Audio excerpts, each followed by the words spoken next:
And good morning from Cheltenham. The bell has just rung for the 5 minutes until the start of play here on what we might call the middle Sunday of the festival, because if obviously the Worcestershire match next weekend goes to day 4, it will be the final Sunday of the festival. Good morning from Ian Randall and from Ed Seaborn. Good morning. It is a one-day cup match for Gloucestershire Women today against Kent. Lovely conditions again, a little bit greyer this morning, but that was first thing anyway. But now the sun is out again and the college continues to look more like a field of straw than the normal impression you get of a cricket ground. Very, very brown indeed, other than the area towards the college lawn end of the ground. Team news and toss news is important. Gloucestershire won the toss and are going to bat first. I'll give you the Kent side and Ed will give you the Gloucestershire side. So the Kent team, Coco Streets, very much their in-form batter, will open with Rachel King, Kelly Castle at 3, Maddie Blinkhorn-Jones, Elsa Barnfather, Genevieve Gear, Holly Young, Isabella James, Sydney Gorham, Megan Belt, their captain, and the loanee from Hampshire, Hannah Hardwick. Now that is their 11, only named 12, so Naomi Scott is the player who has been omitted. Ed, the Gloucestershire team, much as expected? Well, I think there are a couple of interesting talking points. Firstly, no Prathana Reddy, no Meg Ahern. They are called back by Glamorgan, as I believe there's a 4-day match, which Glamorgan's women are playing starting tomorrow, so they're not involved. Amelie Munday and Izzy Storer opening the batting. Georgie Start returns to the side. She's keeping wicket. Emily Geach, Izzy Patel, Liv Daniels, Caitlin Belcher, Shah Phillips, Alice Hill, Charlie Phillips, Alice Bird. Just about got that in. We'll talk about it more in a moment. Gorham to open the bowling. And pushed out into the offside. No run. Sydney Gorham plays her cricket for Bexley. Got a few of these Kent girls coming through the system and then club cricket and then up into the Kent system. That's chopped into the ground. It's going to go over the keeper and it's going to go all the way for 4. Very unusual shot. Not, I'm sure, where it was expected. It worked. It kind of did, but it was the sort of shot that you wouldn't necessarily expect your opener to play. Somebody down the order, possibly. Well, I think she was reaching for it, and it was almost. I'm not sure. I'd have to look at the replay, of course, because we are side on, but it almost seemed to me that it was so wide that was almost all the bat she could get on it. Gorham over the wicket. That's a much better shot, much more orthodox stroke. It's away through straightish extra cover. There's a chase and a good stop.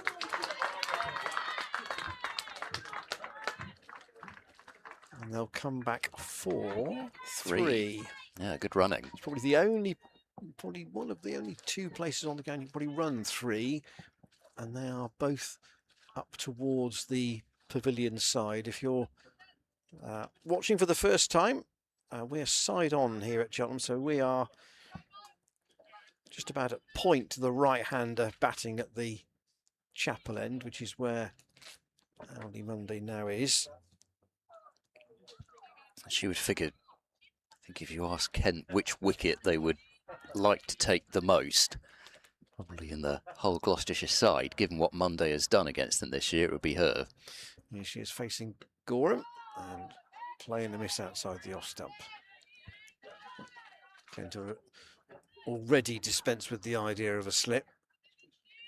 Yeah, it does surprise me a little bit, because there is some away swing there. It's not as though you're getting hooping in swingers where you're wondering where the catch to slip's coming from. Gorham over the wicket and caught. That is a big wicket. Catch taken by Holly Young. And Emily Monday, as Edward very poignantly said, with a stack of runs against Kent this season, but not today. No, just couldn't keep that down, timed it well, but Young in a shortish extra cover, taking, I suppose, a relatively comfortable catch, even though it wasn't hit softly. And Monday, who was absolutely key in Gloucestershire's T20 Blast semi-final win against Kent, made 71 off only 49 balls and scored 75 off 40 balls in the group stage fixture at Canterbury, has gone without scoring today. And with Gloucestershire having gone into this game, well, I suppose that they're missing two of their top batters in Ahern and Reddy. So I suppose you've got two choices, haven't you? You bring in batters to replace them, or you say, okay, we're going to go very heavy on bowling. We want to try and bat first, and we'll post a score and defend it. Well, already one of those batters has gone. Georgina Starr in at number 3. And she will keep wicket today as well. That's a stretch for a dab down to third man. And they'll take one, but a successful start for Sydney Gorham. And just looking at the available batters for Gloucestershire today, Georgina Starr actually is the one with the highest average of those available, and therefore of the ones in the team. So interesting to see how she gets on. I mean, Caitlin Belcher, since she's come back from injury, I think there's sort of a feeling that she's done a little bit what a lot of injured bowlers who've spent quite a bit of time out can do, which is you can't really bowl, so you spend most of your time working on your batting.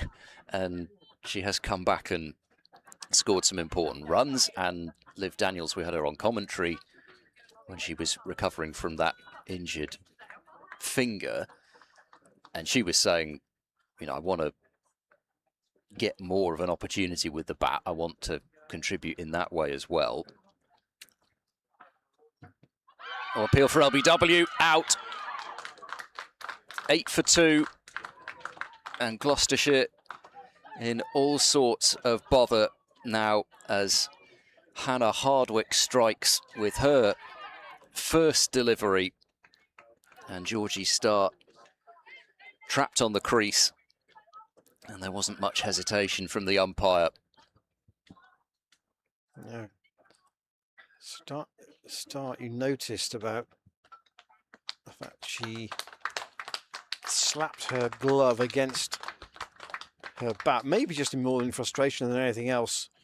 But she played back. And interesting, when Emily Geach walked past her, she kind of implied that the bounce may have been the issue.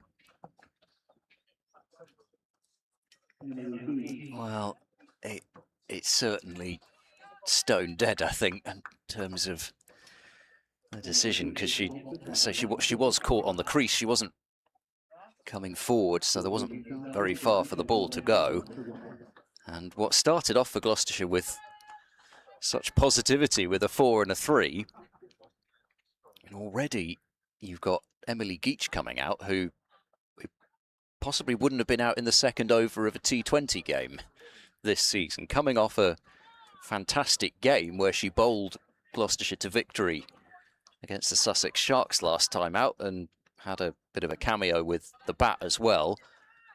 Has an opportunity to do a bit more than just have a cameo, and now they do have a slip in.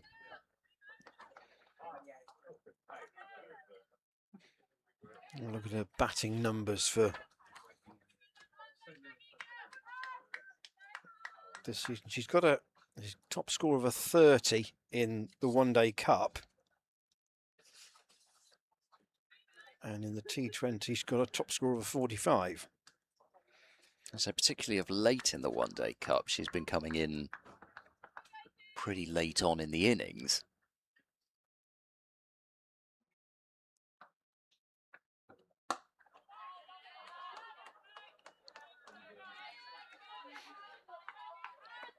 Hardwick's want to say on loan from Hampshire. So Hardwick last year, she played for Worcestershire against Gloucestershire on loan from Warwickshire. And this year she's playing for Kent on loan from Hampshire.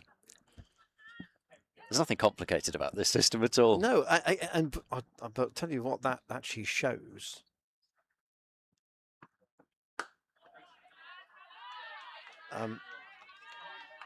It shows that if she cannot get a deal of maybe more than 1 year somewhere, she's not giving up. She's still knocking on the door, and other people are prepared to say, do you know what? We'll give you a winter trial, which apparently is what happened at Hampshire, and they signed her after that.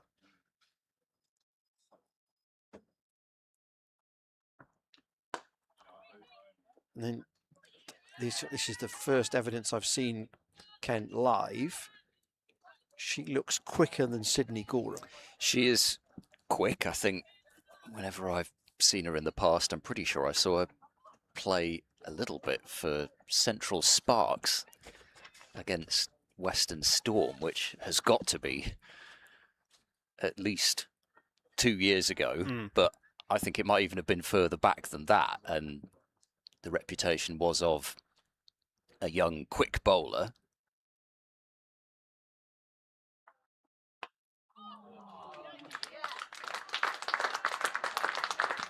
Well, there's nobody down there.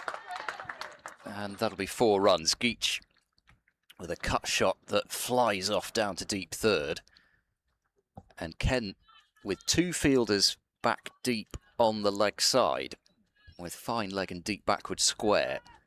So as long as Geach got that one past the slip, that was a really free swing, even at 8 for 2. Got to have a go at that, really. The only person fielding that was the photographer. Well, that's going to be bonus runs. Might even be 5 of them. It will be. Fine leg not getting there. And that has been, I suppose, a little bit of an Achilles heel for Hardwick. She's very quick, but I think when she played for Worcestershire against Gloucestershire last year, Worcestershire started with an enormous number of wides. It wasn't just her. Did bowl 6 wides, I think, in the last game, but we've seen what happens when she gets it right. Oh dear, a no ball now, which certainly had the beating of Geach, but now she's going to have a free hit. This is a bizarre start. You'd think it was a T20. Just putting on the umpire that end of the ground. Dean Daniels is putting his foot where Hardwick's front foot landed. Free hit announced. They can't change the field. Geach still on strike. Oh, went short, and that has been levelled through mid-wicket for 4. Really picked that up. I don't think I've seen a score like this after 2 overs. 2 gone, 22 for 2. What a strange start. I suppose we should say, in terms of the context of this game, Kent with 4 wins out of 6. If they win this game, then they are all but in the semi-finals. Yeah, They'll get to 20. In theory, they could still be caught, but I don't think they will be. So, yeah, the table: Glamorgan 28, 1 to play; Middlesex 19, 2 to play; Steelback 16, 2 to play, Kent 16, 2 to play, and then Sussex have got 14 but only 1 to play. So yeah, that was a really damaging defeat for them last time out here against Gloucestershire. And Gloucestershire technically can still qualify, especially with bonus points. You can get a bonus point in this competition. But not only would they have to win their 2 remaining matches, but they probably need almost every other result to go their way. I can list them all, but there's too many to list. Rachel King standing up now to Sydney Gorham, and that's just steered away for a comfortable single by Izzy Storer. It's interesting to me this in the early stages that Kent are basically asking their bowlers to bowl one side of the wicket and setting fields that they will only bowl there. So 2 fielders deep on the offside, and it's not as though you've got a long and a short boundary, but Gorham was bowling to 2 fielders deep on the offside. Now she's bowling to 2 fielders deep on the leg side, and Hardwick the same from the other end. So they're not hedging their bets at all. Geach waits for Gorham. Oh, and they've asked about a catch. It was a noise. Must have been pad. Keeper in particular was quite keen. It's not been signalled wide, so obviously the umpire heard that noise and decided it wasn't bad. Would have been an amazing catch down the leg side.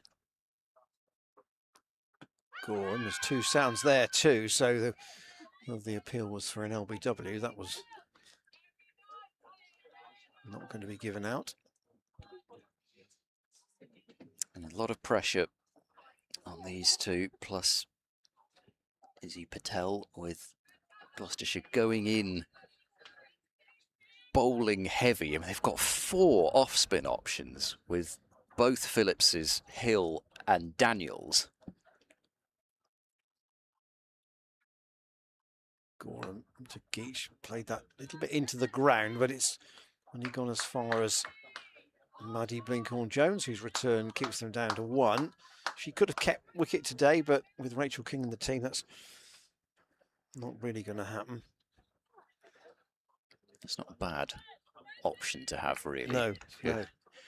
Kent to have 2 potential keeper batters of that sort of quality.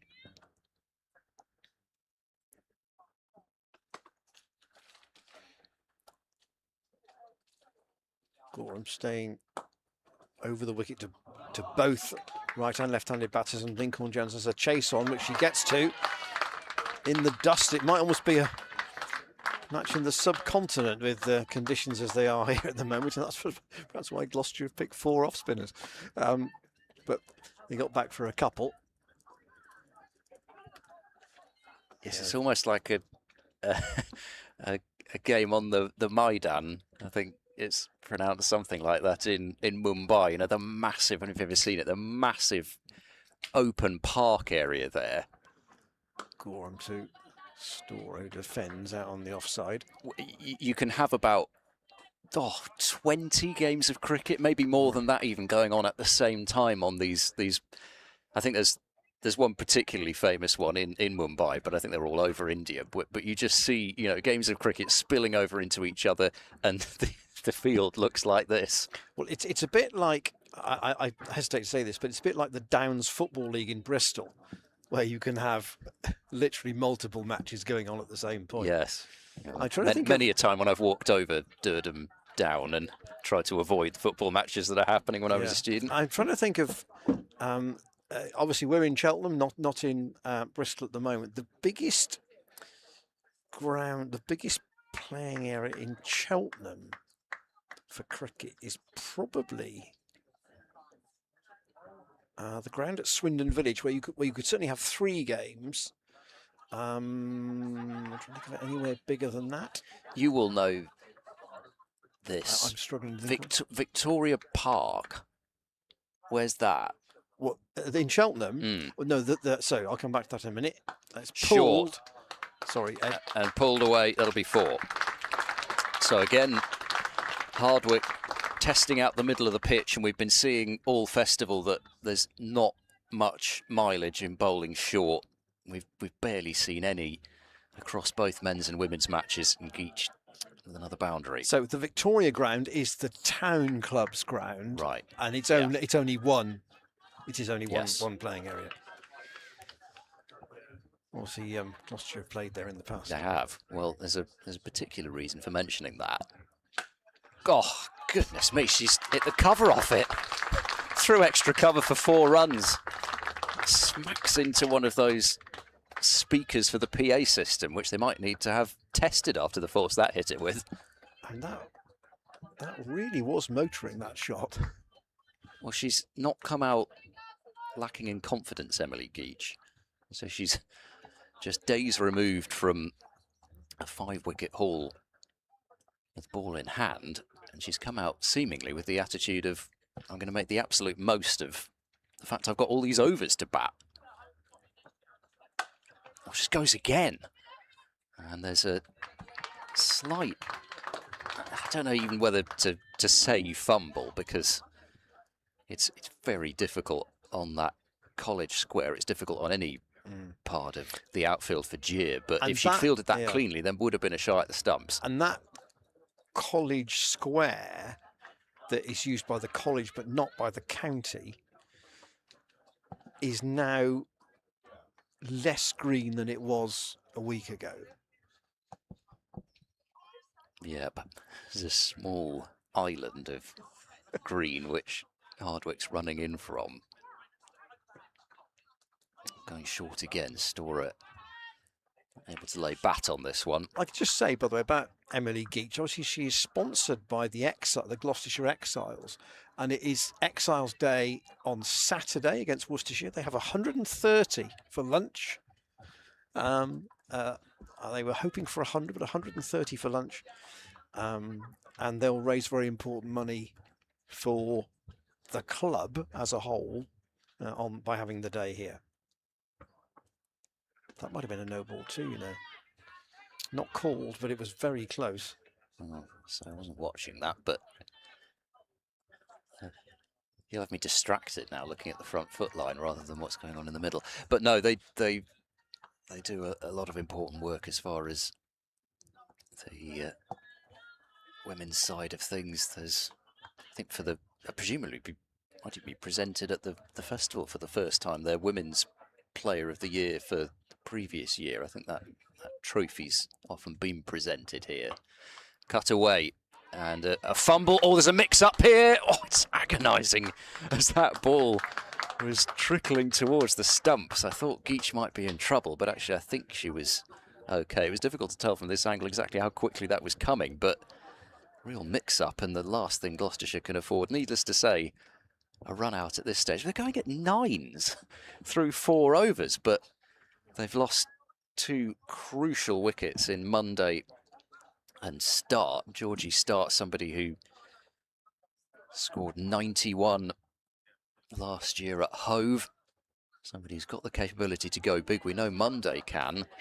It's almost the case today that whilst there are players here who've scored decent runs, in terms of somebody going on and getting a really big score, it's going to need to be a sort of Career best for somebody. Yeah, almost coming of age for someone today.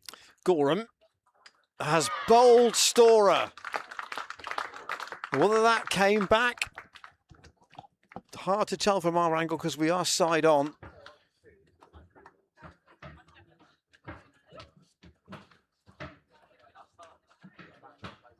But it may just have wobbled. Straightened a bit. It's just looking on his laptop. I mean, it started off looking as if it might be a ball towards middle and leg, but Gorham has been getting that sort of consistent away swing. So I suppose you'd say very good ball, but probably not one that had done anything extravagant that others hadn't, but it was just perfectly directed. 36 for 3. Izzy Patel walks to the middle.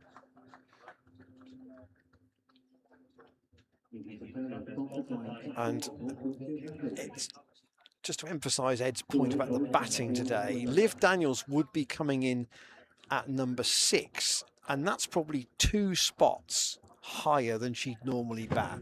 It reminds me a bit of the team that played in the first game of this new Gloucestershire era, where, and I was revisiting this with Liv Daniels not so long ago, when Alice Hill opened the batting.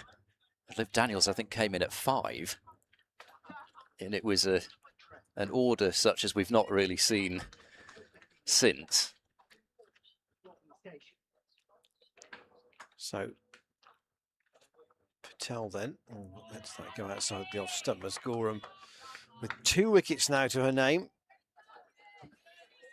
I have to say, I mean, when you've gone in with this configuration, again, it's not as though, as I said, with Daniels and Belcher, it's not as though there isn't batting there. It's just, it's tended to be a position or 2 lower. Well, the lowest total they've made in this competition this season is 143. So you'd think they definitely need way more than that today. But when you go in there with this configuration and you're 3 wickets down in the 5th over, it already starts to feel that the main priority is ensuring that you bat the 50 overs out. Yeah, yeah.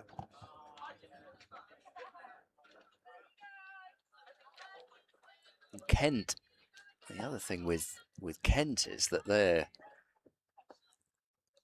batting numbers of the 2 main disciplines, it's the batting numbers that pop out as well. So Geach waits for Gorham.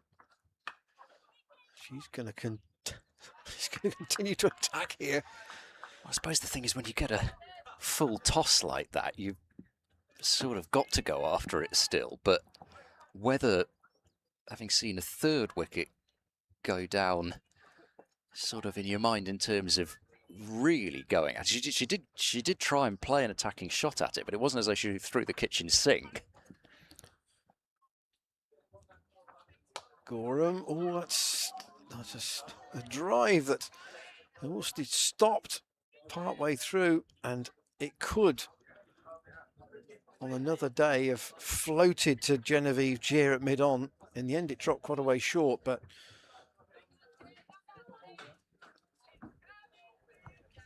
I mean, Geach is almost batting in T20 mode here, isn't she?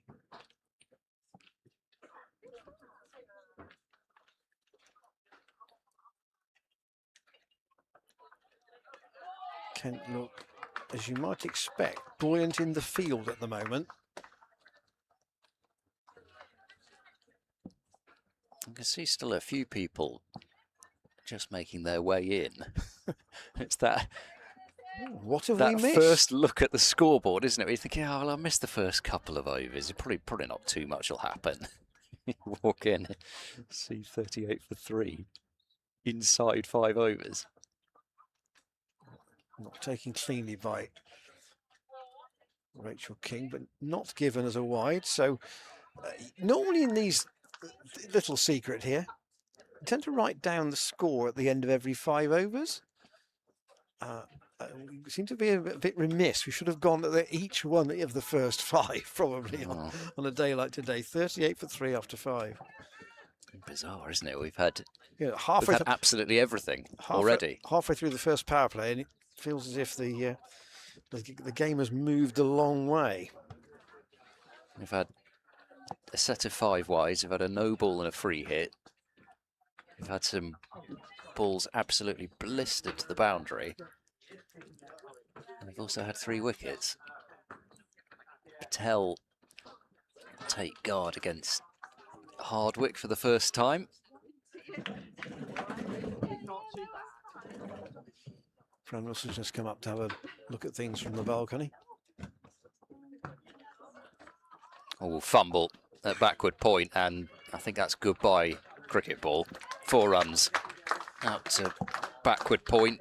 Blinkhorn Jones did go to her quickly and maybe bobbled a bit, but a ball that she would have felt Should have been stopped, so a bonus boundary for Izzy Patel. Because, of course, we hadn't had something happen for all of about 3 balls. I must say, though, I did spot this. I'll mention it after this ball.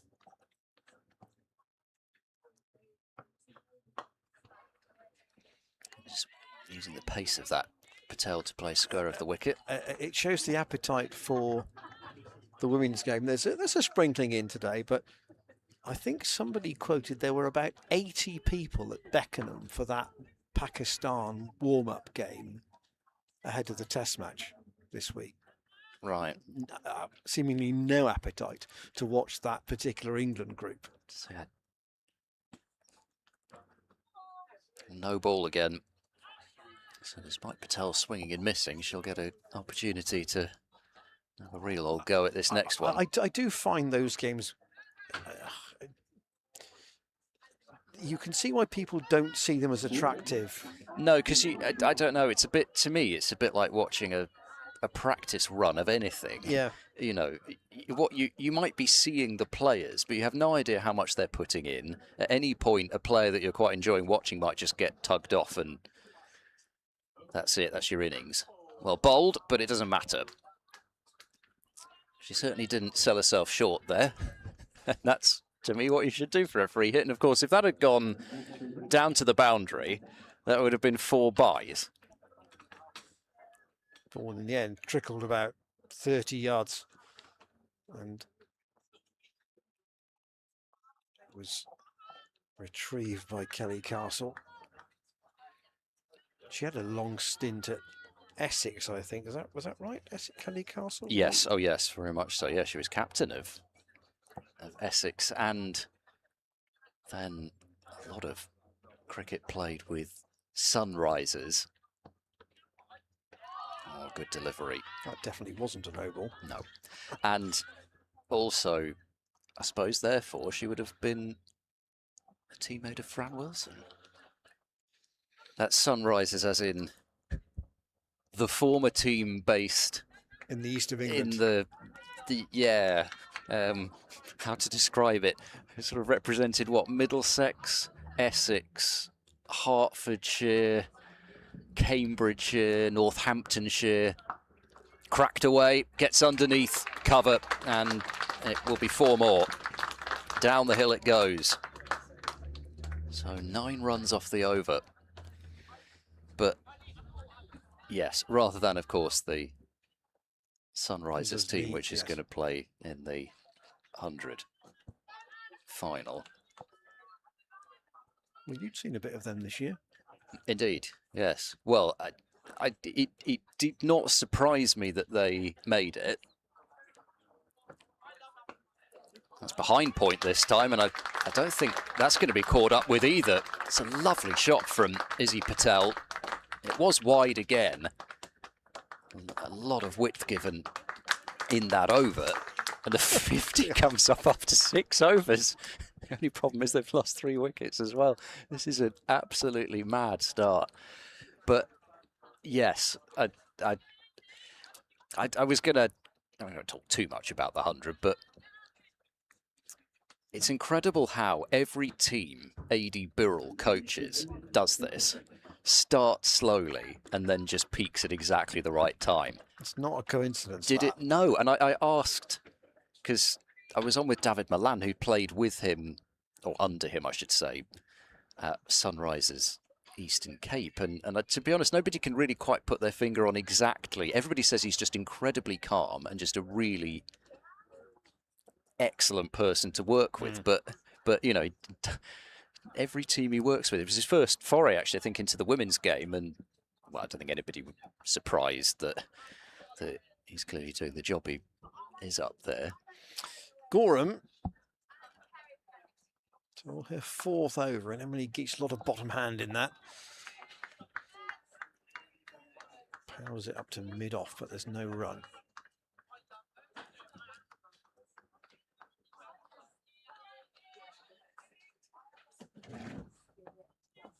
So any thin edge through the offside is automatically going to be 4. There is a long leg out and a deep square. And that's off the pad this time. I don't think there was any bat involved in that. Not the indication that is that umpire Hicks is going to say leg by, which he does. I was just having a brief glance at the other scores from this competition so far. Middlesex 41 for 1 in the 8th over against Leicestershire. Worcestershire 37 for 1 in the 7th over against Northamptonshire. And Sussex 37 without loss in the 9th over against Derbyshire. I've only got one word for all those scores. Boring. Standard, pretty much. What does event for us here? Patel defends, but it's festival cricket for you. True. Have you read that long piece about seaside cricket that Paul Edwards has written? I haven't read it, no. No. I've heard very good things about it, but I've not read it. I think you need to set aside an afternoon. Haven't covered a game by the sea this year, I don't think. Patel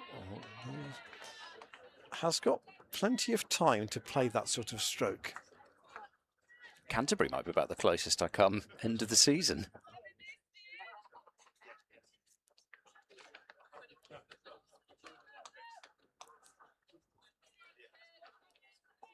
Yes, with Sussex in Division 1. No Hove for Gloucestershire this year, particularly in the Championship. No, the women's match was played at Horsham in the T20 against Sussex, and of course in this competition Sussex came here to Hove last year. That was where Georgie Stark made that 91 I was referencing.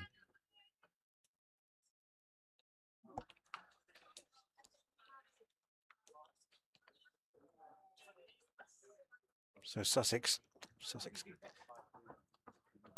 Kent really on getting on the singles here. Holly Young's just seen that go through her hands, but it was who took the catch in the opening over to get rid of Amelie Monday off Sydney Gorham. There was a long chat at the end of the last over that suggested that Hardwick might be taken out of the attack, and in fact that is going to happen. Yep, Genevieve Gier looks set to take up the bowling from the chapel end of the ground. There's a few people in. Hardwick, hospitality 3 overs, marquee today. 3 overs, 1 for 37. Yeah. And in fact, the wicket was the first ball, was it not? Yeah, it was, wasn't it? Yeah. First ball of the second over. 2 wickets in 2 balls. 7 without loss became 8 for 2. I suppose 2 and 3. So apologies. she bowled 17 legal deliveries that cost 37. That's quite a lot. So Genevieve Gier then from the chapel end. And with the keeper standing up.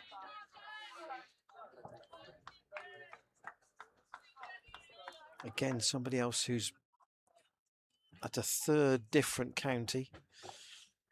Essex and Surrey, her previous 2. She's on the Surrey Academy, isn't she? That's nicely picked up by Geach, but do have a fielder down at fine leg. Briefly thought of a second run on a slight bobble again, and maybe were you not 3 down, might have seen that taken on, because it is a long throw from down there. But yeah, Gier, one of those, I suppose, every Tier 2 counties got them. Gloucestershire still somebody like Liv Daniels, who's on Glamorgan's books, but not involved in this match that has taken Ahern and Reddy out of Gloucestershire's lineup. Deep cover back, just giving Gier more protection on that offside, but again, this is not a field where she can bowl particularly straight, so she's going to have to bowl it a round off stump, and if she's any straighter than that, everybody up on the leg side. Oh, there's a neck there. Yeah, gone. 4 down Gloucestershire, and the plan works to hang it outside Izzy Patel's off stump, seemingly. And there was an audible noise, even from our position here on the balcony.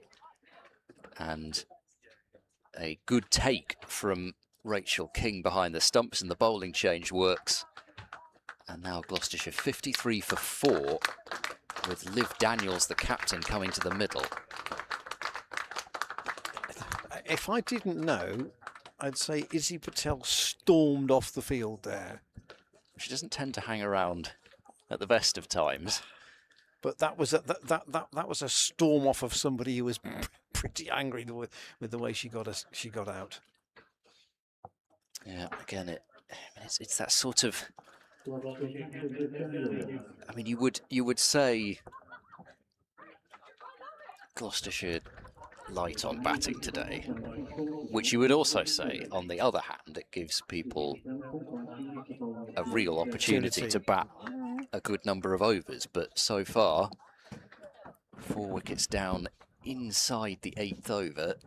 And now Liv Daniels, who has not, I suspect, been able to bat as much as she'd have liked recently with that finger injury, is now pressed into action inside the first 10 overs of power play. Daniels, not somebody that tends to be rushed. And really, that's... Gloucestershire just needs somebody to occupy the crease. It doesn't matter how quickly they're scoring. Run rate's absolutely no problem at all. And prepared to leave as well. Well, that is wided. In fact, no. Apologies, that was just the umpire from square leg. I thought for a moment that the square leg umpire had spotted some infraction there, but it was just the signal for still 1 to go. Daniels finding space on the offside, so she'll get underway and keep the strike at the end of another wicket-taking over. 55 for 4 after 8. It is crackers cricket at the moment. It's sort of like the equivalent of, I don't know, I can't think of an example of a team that plays this way in the women's game. All I can think of is if you transposed this sort of start to the men's game, the way that the West Indies side, when they had all those hard-hitting all-rounders in, where, you know, you had like Sun on the Rhine batting at 10 or 11 or something like that. That's how they played. You know, they could be 90 for 6 at the halfway stage. That's sort of the equivalent of this start. Well, I mean, what we haven't said is that this is a used pitch today. It's the one that was used for the men's game against Nottinghamshire a week ago. But it's only used in that sense because this square is only used at the festival. So Daniels waits for Gorham, who is continuing, as well she might, from the College Lawn end of the ground. I think we'd also have to say is that none of the dismissals so far have been your sort of used pitch dismissals either. It doesn't look slow. It looks as if actually it's coming on pretty nicely. The only one that might have been indicated a little bit by the bounce. Georgina's start was caught at the crease by Hardwick, but that was Hardwick's first ball, and she implied it didn't get up very much, and Daniels has nicked that thickishly. That's down to third man for a single. But that was the only one, and maybe the ball was a bit fuller than she imagined it to be. And as you said, it was absolutely gun barrel straight. Yeah, I think also in terms of, I don't know, obviously I wasn't facing the ball, but it didn't feel as if it came through desperately slowly. Go on to Geach. It's not a lot of strike in the last couple of overs.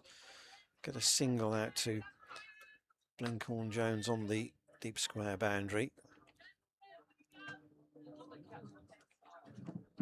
There's a lesson. I know that Worcestershire have said that their shirt, colourful as it is, has been, from a marketing point of view, very good this year. But I can imagine that, because you're never going to see numbers as bad as that again, so you might as well buy it. What a pleasure it is to see a shirt with large white numbers and clear names on the back. Go on to Liv Daniels, who will again get a single. This time out to cover. The two boundaries here at Cheltenham square of the wicket are shorter than the straight ones. It's a sort of an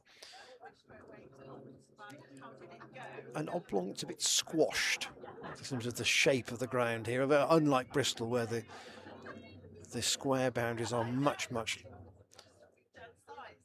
longer. But the pitch where it is, in fact, it's probably almost a square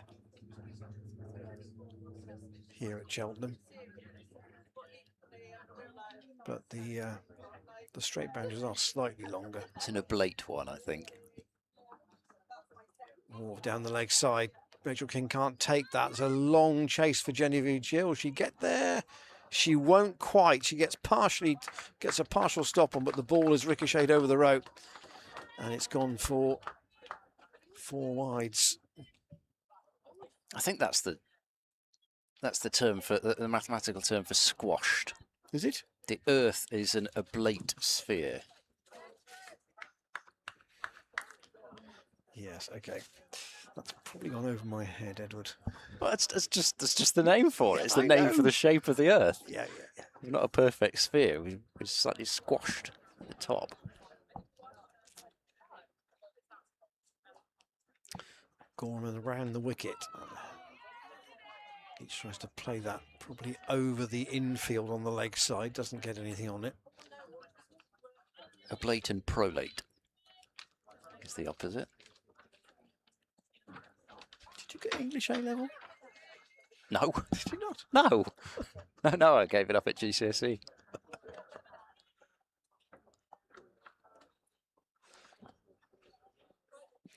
Geach has 20. Ooh, with a little push.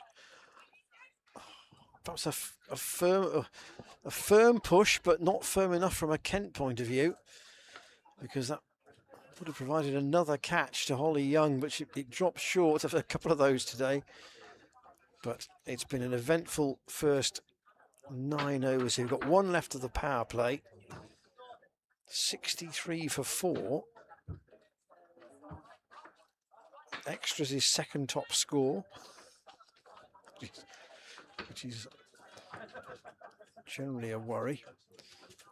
Gorham has 2 wickets, Hardwick 1 and Gia 1 for Kent.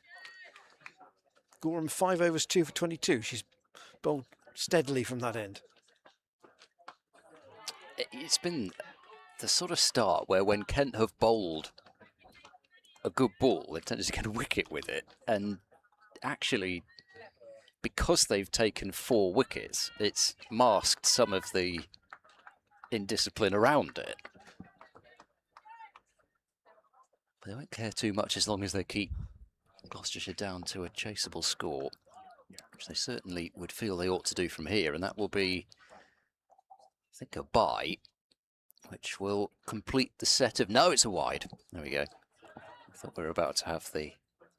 Well, I suppose technically it wouldn't be the set of complete extras anyway, because you could have penalty runs, but the set of usual complete extras.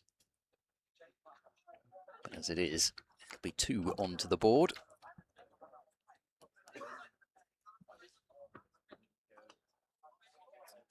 That's another one which is going to be a wide plus an extra. Geach wants 2 and we'll get it. Sure, whilst Geach would feel that she maybe missed out on a ball there. At the same time, had she hit it for 4, they'd have only got 1 more run and wouldn't have had the extra ball. Not that extra balls are really a concern at this moment. Nice looking shot and gets past 2 fielders, one of whom possibly should have stopped it. And again, once it gets past the infield, I mean, that ball could carry on all the way to the college buildings over there. There's just nothing slowing it down. Not quite as firmly struck as one or two of Geach's earlier efforts. No, I suppose in a way, though, a couple of times when the ball has been hit slightly uppish, it's been her sort of eagerness to get after it.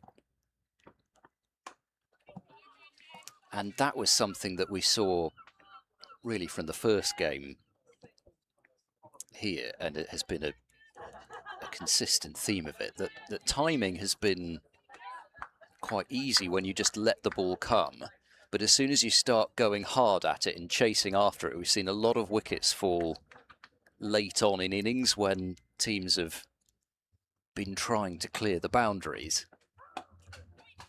And up front as well, it's also been the case that the batters who've kind of gone searching a little bit and playing out in front of themselves rather than really watching it underneath the eyes. There has been the potential for catches to be taken in front of the batters. Oh, it's a nice piece of bowling. Again, there's still enough there. Land it on the right length. In theory, 1 ball left in the first power play.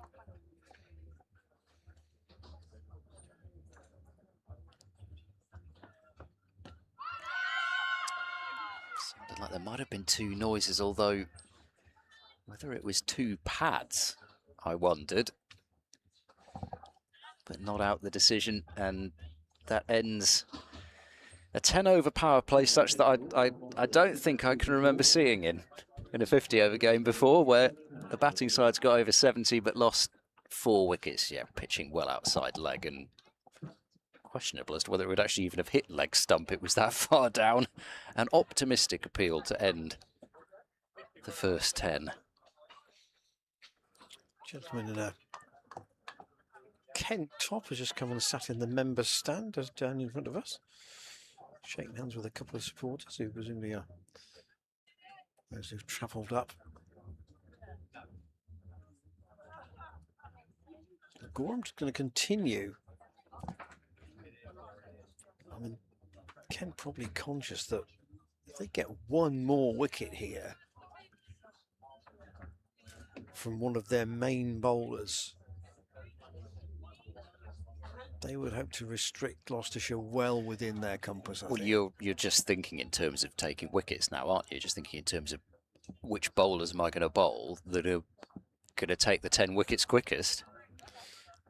Go on to Liv Daniels. Oh, and there was just her reaction to that said that was mighty close.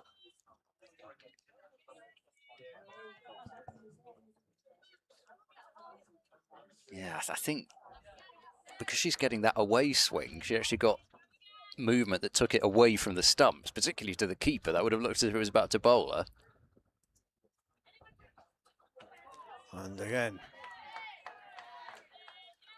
what's funny is this ball's been either hit to the boundary or has gone to the boundary several occasions, and yet it's still swinging.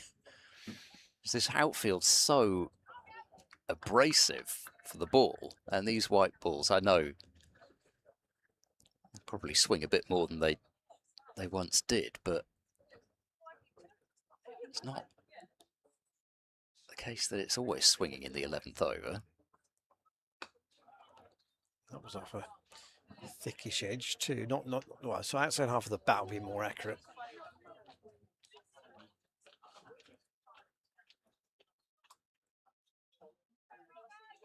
But you've got an orthodox mid-off. Sort of a short, straightish extra cover, a square extra cover, an orthodox cover, and a backward point on the offside. All there for the missed time shot. That was full pitch, which Daniels just saw out on the offside, but it's almost like an umbrella field now, isn't it? It really is the mean, umbrella. You've got two short extra covers, a cover probably maybe a bit finer than the usual cover, and then a backward point. Short mid-wicket.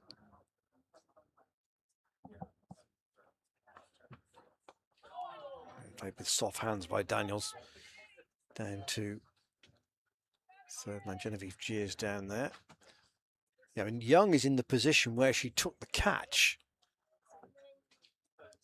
to get rid of Amelie Monday in Gorham's first over.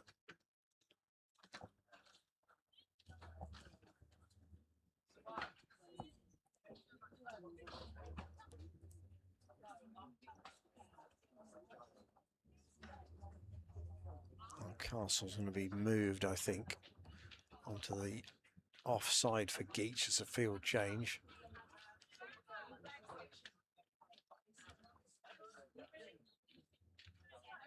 There's going to be one fielder extra on the boundary. So only 3 out, 6 in the ring. And Gorham around the wicket. Geach went to go down the ground, just deflected by Gorham on the follow through. So how much longer can she realistically keep going here? 2 for 23 from her 6 overs. In terms of Kent's other bowling options, Isabella James is, in terms of the bowlers they've used most in this 50 over tournament, Isabella James has bowled more overs than anybody else. She bowls some leg spin. In fact, there may even be a change now with James coming into the attack for the first time. So Gia's taken a wicket, but she's been taken off after only 2 overs. 2 overs for 12. Maybe change of ends. They've certainly got plenty of options. As indeed will Gloucestershire when the time comes. It's just a question of how many runs can they get to be able to deploy all those options. The bowlers they've used the most: Megan Belt, the captain; Gorham, who we've seen already; Hardwick, who we've seen already. Oh gosh, that's gone. First ball was pitched very full. No wonder Daniels has got a hand to a grill, because that's bounced up for Rachel King to take. Looped up there, and my word, that's turned and bounced. That'll get your attention. So you only need 1 to go as a leggy. Oh, and again. And she's just got the licence here to bowl as slowly as possible. Daniels, somebody that likes to play straight, isn't somebody you're expecting to try and whack you out the ground. As she tries to whack it out the ground and gets 4 runs for it.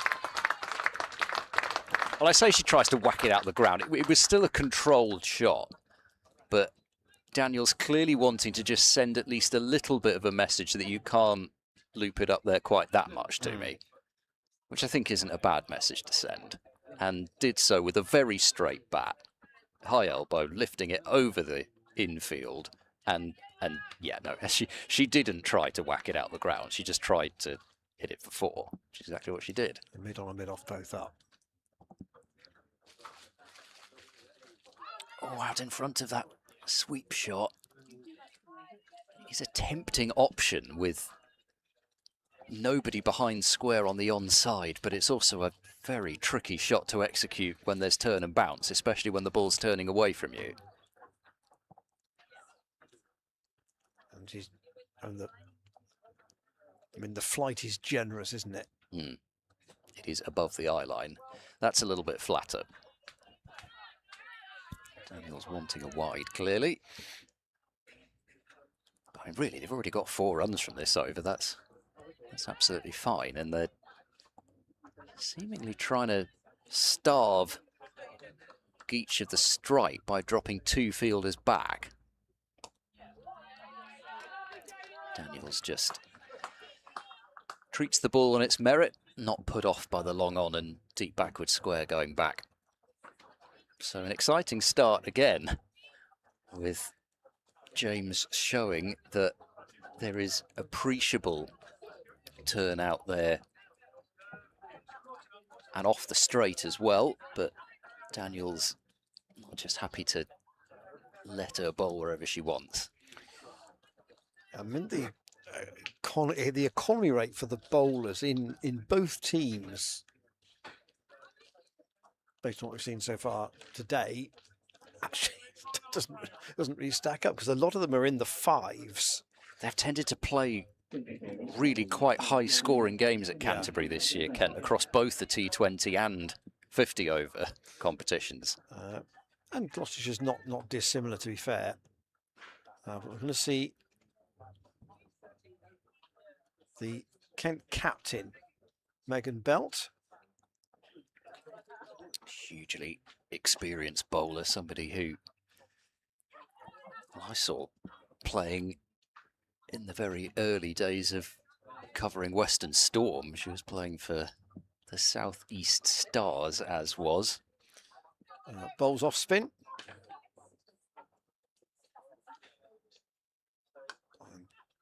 Starts with a ball that's punched all the way out to long off for a single.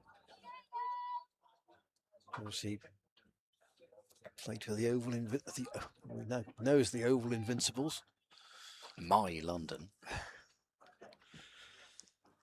The artist formerly known as Prince, isn't it? Again, that's... What was it? The team formerly known as the Invincibles. Yeah, I'm just trying to think of Belt's action. Reminds me of someone, I cannot think who it is. Outside the off stump, it's the trailing leg that reminds me of a male spinner, a male off spinner. I can't think of.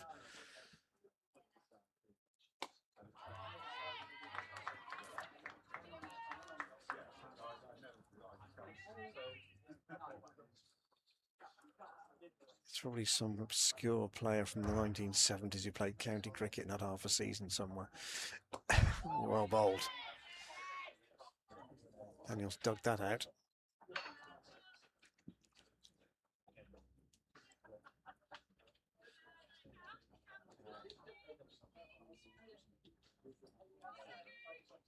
Yeah, off spin is going to be the common mode of attack today, I think, for both sides. Daniels goes back and just chops that into the ground.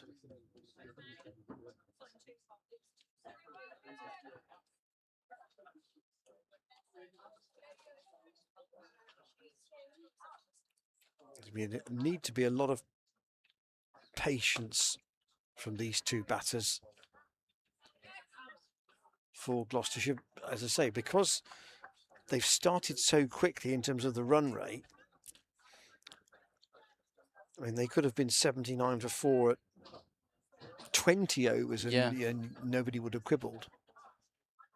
Well, you're 79, definitely. I mean, you could play out certainly 5 maidens and still not be on for a uncompetitive total.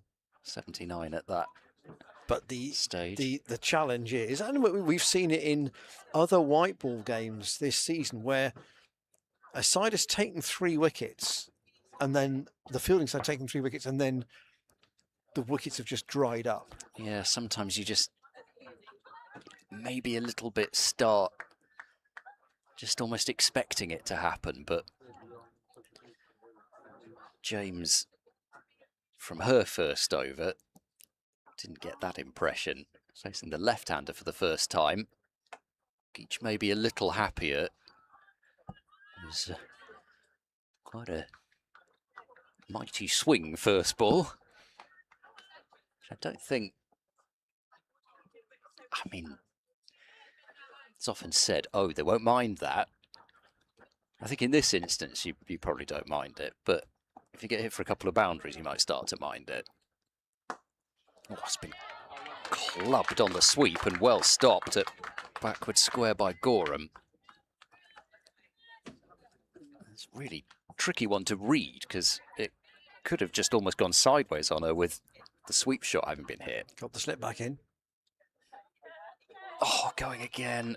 And that's, I suppose, the inherent danger with sweeping a leg spinner that's getting bounce. Might even bring that slip into play. I'd like to see that.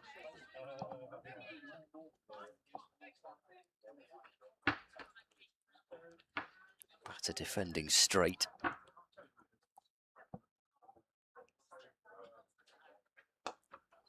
Pitched up, but it's going to be a catch at mid-on, and it's taken. So the one that was a little bit fuller, enticing Daniels to try and go over the top again.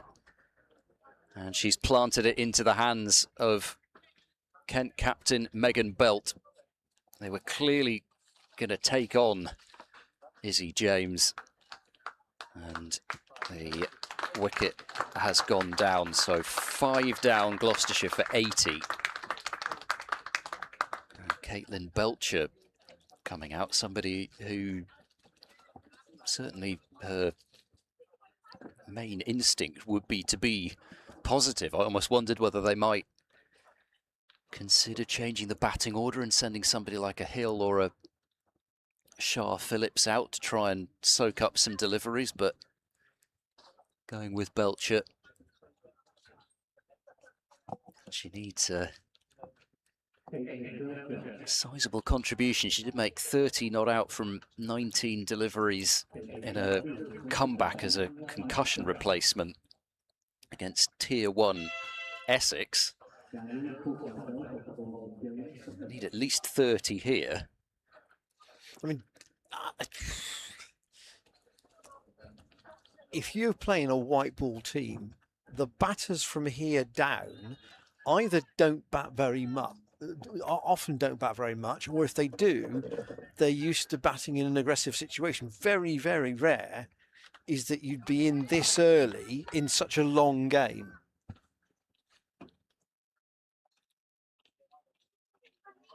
Oh, it's looped up off pad, I think. Just to say no leg slip. I mean, it's almost as if they've approached it as almost as if it's a 20 overs a side match, isn't it? That's how it kind of feels. Emily Geach came out, even though they'd lost 2 early wickets, and crashed the ball about for a little while. It has calmed down a touch, but there's a long chat between Geach and Belcher now, but it's so high. It's hard to see. I mean, what was last week's? Was it a game that you had a 33 over a side match, didn't you? Oh, the Derbyshire game, which was yes. It almost feels as if that's going to be plenty of overs for Kent to bowl Gloucestershire out the way things are at the minute with 5 down. I mean, also you contrast it to last week where you had Gloucestershire 244 for 1 and Sussex were 267 for 3 in reply.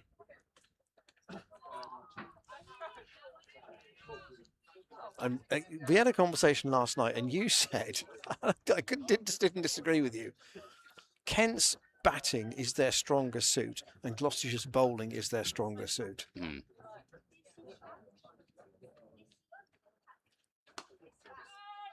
So in theory, we have the two weaker elements of both sides out there at the moment.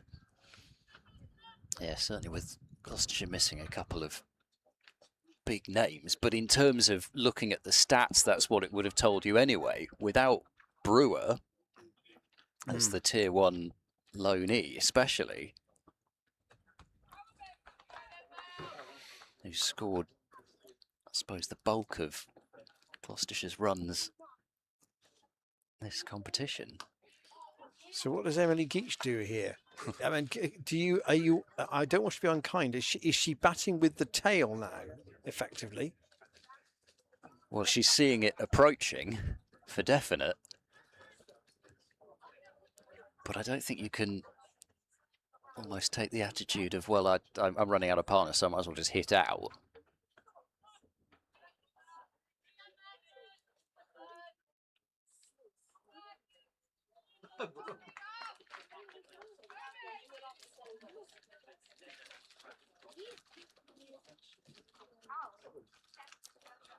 Belt. And that's pushed up to Kelly Castle. We've not seen bowl yet, but might at some point. Belcher defends. And the end of Megan Belt's second over.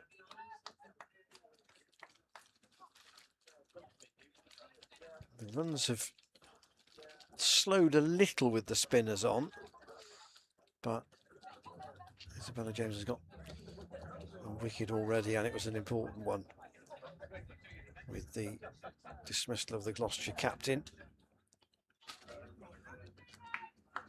Very much bowling for wickets as well.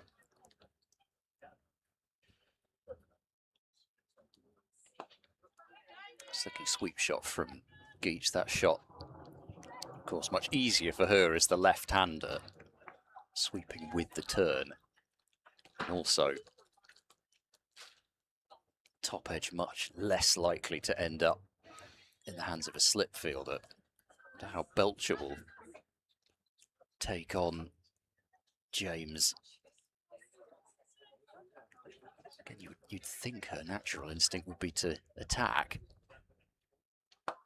And it is, but she gets a ball to attack and doesn't miss out. Nice shot behind square. Again, they're setting this field almost to tempt the sweep shot, but it was full and leg side-ish enough she could help it on its way. Yeah, there's an orthodox square leg, but nobody covering on the rope on the leg side in that position.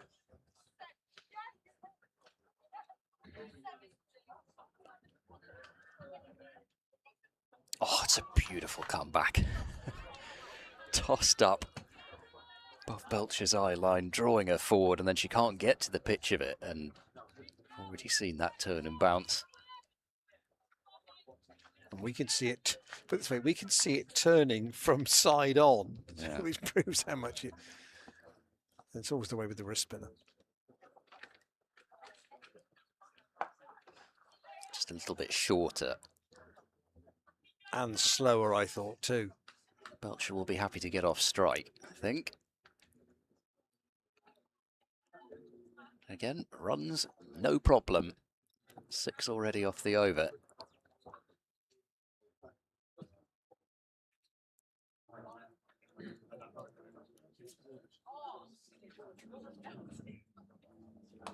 In the air, straight back to the bowler, and that's the key wicket.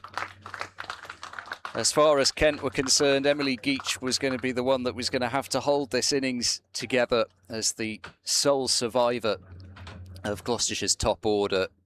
But with her back in the pavilion, it looks like a real struggle now for Gloucestershire in terms of how they're going to come close to batting these 50 overs out. And again, nicely bowled from Izzy James. She gave it the flight. Whilst it wasn't your classic leg spinner through the gate, it was still a bit of turn, a bit of drop, and the mistimed shot. And a straightforward court and bowl, so 2 wickets for her inside 3 overs. And Shah Phillips will be the new batter. So she hasn't batted in a 50-over game this season.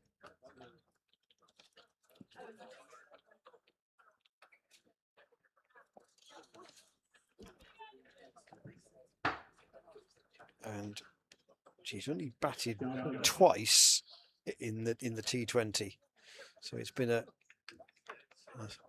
limited season of limited opportunity.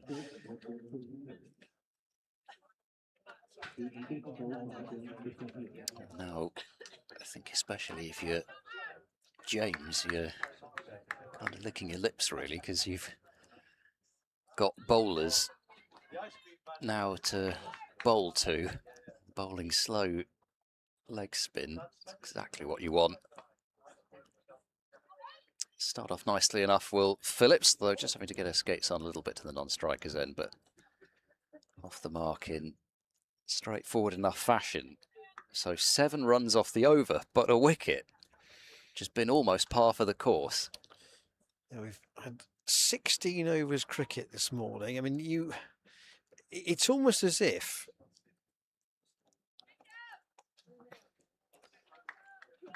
Kent could finish this in 4 overs, couldn't they? Here, and we could end up with a game that runs about 4 overs. They've got a game that could be over before the allotted break at lunch. That's the kind of pace it's been moving along at. Yes, although in this 50-over game now, you have the 30 minutes anyway, don't you? There would have been a time when there would have been a scheduled lunch break that wouldn't have moved, and as you say, you could have ended a game before lunch. Was there not a men's one-day cup game that was over very quickly? Here's Belt. That's squeezed away by Charlotte Phillips, but not for a run. Yeah, that was when Glamorgan were bowled out for 66 at Radler. Belt in again. Oh, that was a rather jabby sort of defensive shot. I think the game in total lasted 31 overs. It does happen. Belt from close to the stumps. It's a full toss, and Charlotte Phillips will take the single. There's a shy at the bowler's end, which is backed up by Holly Young. 1 or 2 of the other bowlers in the Kent team might fancy to turn their arm over here. They might think, well, there could be a couple of cheap wickets You for suddenly me. start catching the captain's eye, don't you? Yeah. That's tossed right up and well stopped by Kelly Castle. And long one is going back.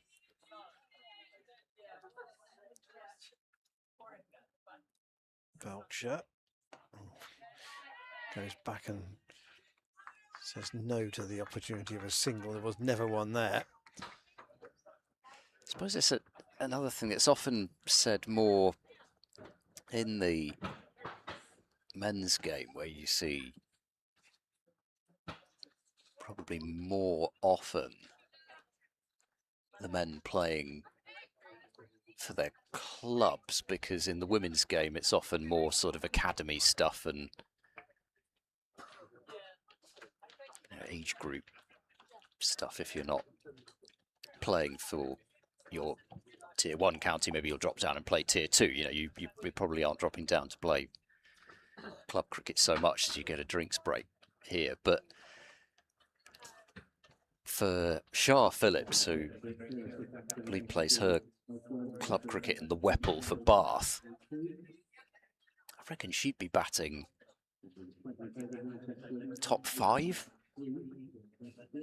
Maybe even I've seen her batting at 4. So, you know, again, it's not as though these players can't bat, and you've still got Alice Hill to come, who, as I say, has opened the batting for Gloucestershire in the past. It's just whether there's that volume in terms of scoring a 50 here. Certainly it wouldn't be for the lack of time. No, still 33 overs to go, but it's a very long time since I have seen basically 6 wickets in the first hour of a 50 over game.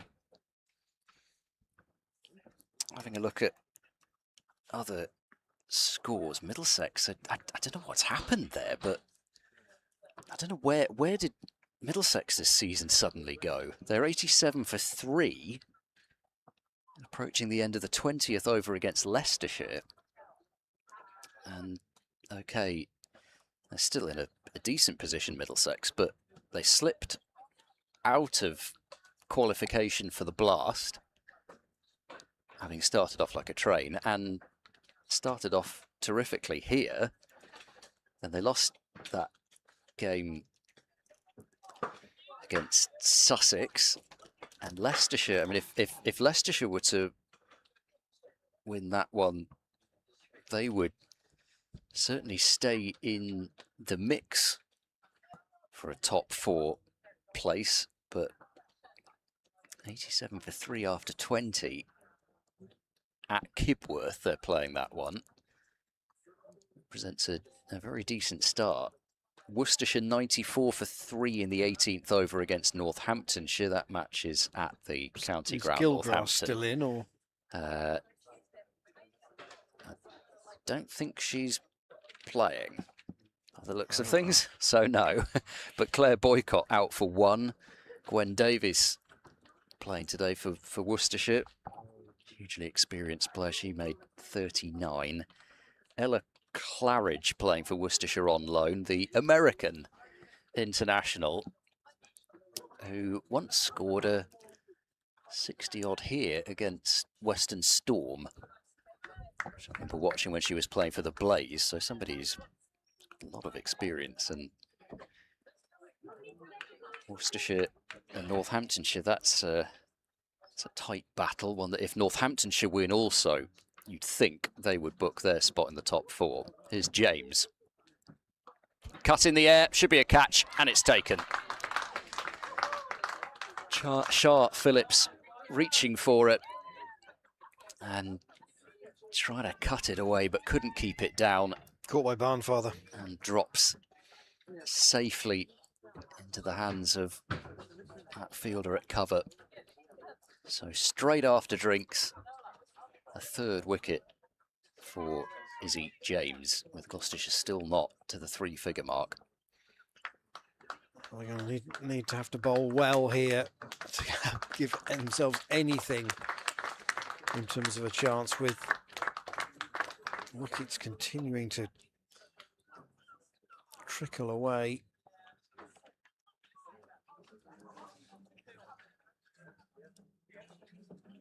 And the tone was set, wasn't it? In the first 2 overs, a wicket in each of the first 2 overs.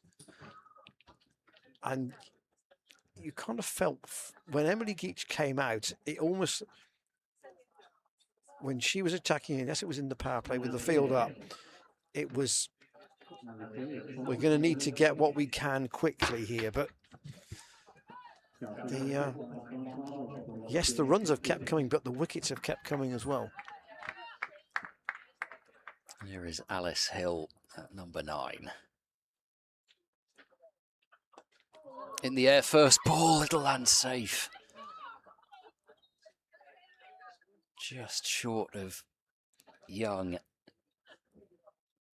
He's already taken 1 catch and is now, I think, feeling that he might as well get in a little bit closer. Must feel mid-wicket might as well get a bit closer as well. Oh, it's lovely bowling. I mean, it's just exactly what you don't want to face as a fellow bowler. You don't want somebody bowling express. You really don't want somebody doing this. That's a little over-pitched, but clipped straight to square leg. Sydney Gorham, fielder there. Very much, as you say, started it off.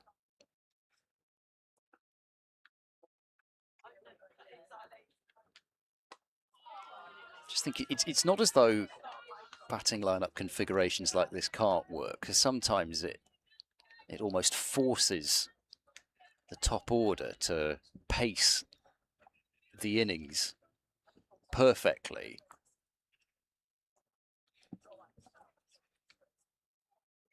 Deep square dropping out. So that will be a wicket maiden for Izzy James, and her figures continue to look better and better, and I'm not sure they'll get the ball out of her hand, to be honest. 4 overs, 1 maiden, 3 for 12. But I suppose the danger is, especially when you lose a couple of early wickets, you're feeling as a lineup that you're in a perilous position.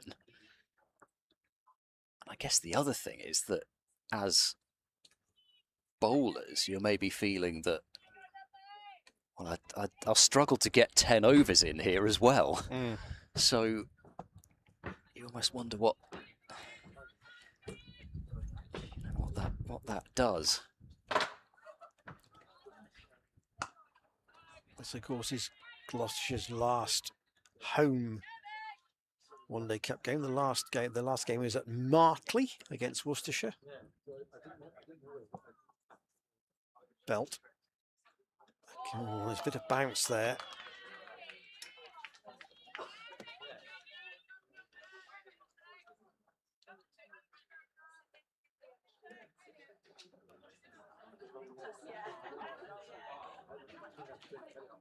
Staying over the wicket. Oh, I felt she mistimed that, but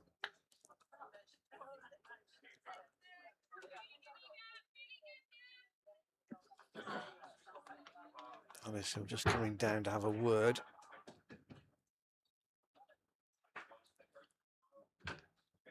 Belt. Just for a moment, there might have been a half a chance of the bowlers of a caught and bowled. Didn't quite happen.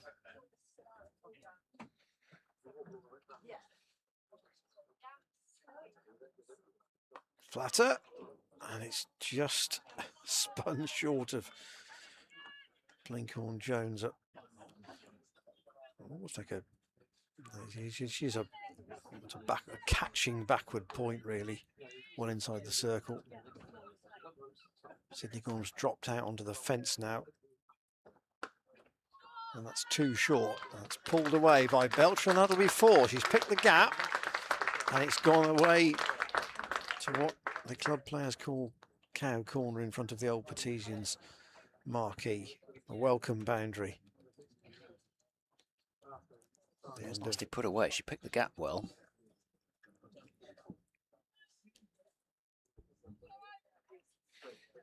Yeah, the Gloucestershire card looks a bit lopsided. Only 3 scores in double figures. Storer made 11. Geach 28 before she was caught and bowled by James. And Izzy Patel 13 before she was caught behind off Genevieve Gier.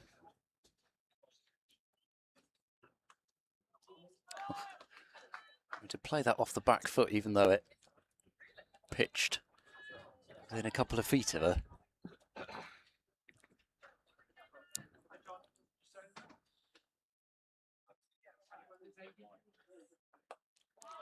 She mentioned clubs in Worcestershire. I was going to mention in that part of the world anyway.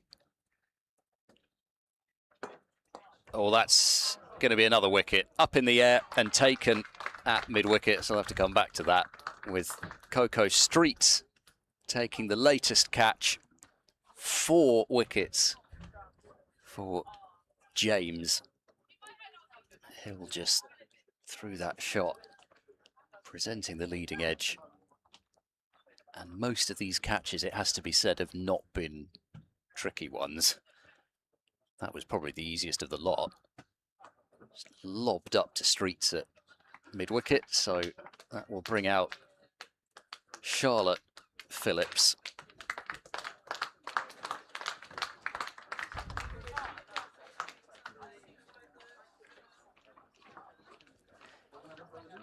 But no, they've just finished at Colwall Cricket Club, just finished the 100th edition of what they call Cricket Week. So, absolute tradition in the world of women's cricket, which was started, surprise, surprise, in 1926. And a group of people just got together, a group of hockey players just got together and arranged a week in that part of the country. One of their number owned a hotel in that area, so they all stayed there. And it's a tradition that has been going ever since and has seen some of the biggest names in the women's game over the years take part.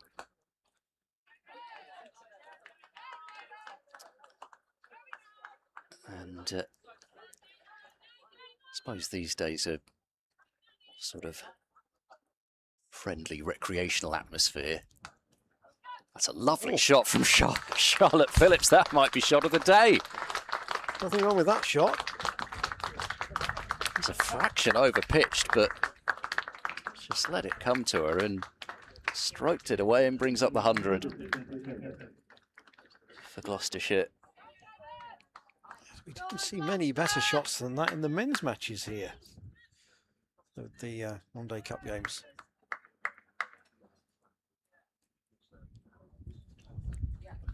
Let's drop deep cover out now. Well, probably more so because it's the last ball of the over. Just about left, and end of the over. James threw 5 overs and she's taken a wicket in 4 of them. So Gloucestershire do make it to the 20 over mark. The question is whether they'll make it to halfway next. But no, I bring that up not just because it's a really lovely event, which I've never managed to get to myself, but also just because it is such a huge part of the history of the women's game in this country. That was where effectively everything that was in terms of domestic and international cricket started, at a little club in the Malverns. Belt with the first ball of a new over that's tucked away for a single. Gorham does the fielding. Yeah, the first international matches, which happened a few years after that, going on the council that was formed there to organise the first Cricket World Cup, full stop. The women had one before the men.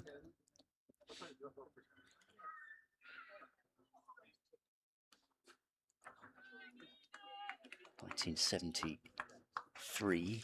I think I'm right in saying that obviously Herefordshire play there, and come back to that after this ball from Belt. Oh, steered into the leg side on the bounce. And I've got a couple of friends from Cricket Society who go and watch Herefordshire there and say, well, apart from anything else, standard cricket's pretty good and it's a lovely spot.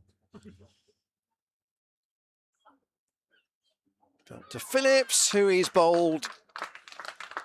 Looked a bit quizzical at the pitch, but that's 9 down.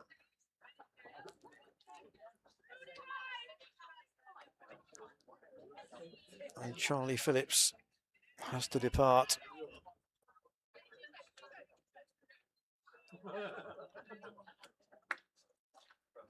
First wicket for Belt, and that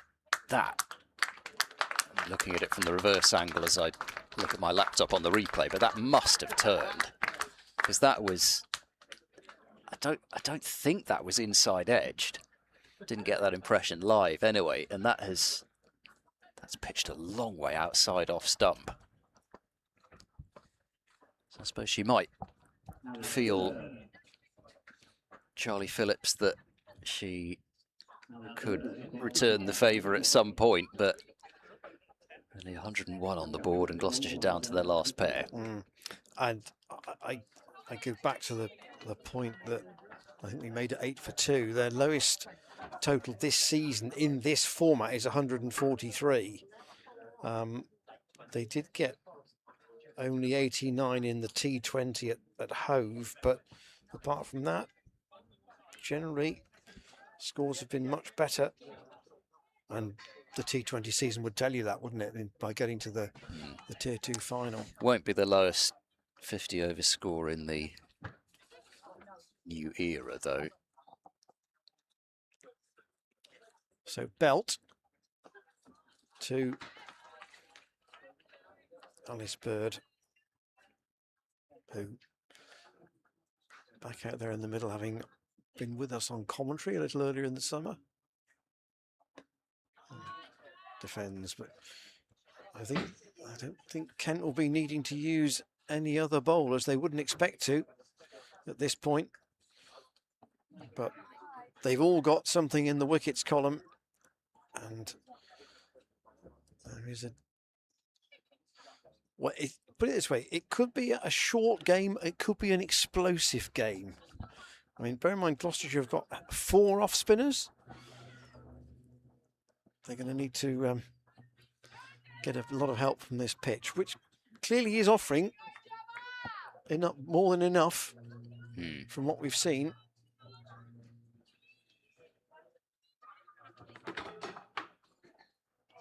Oh.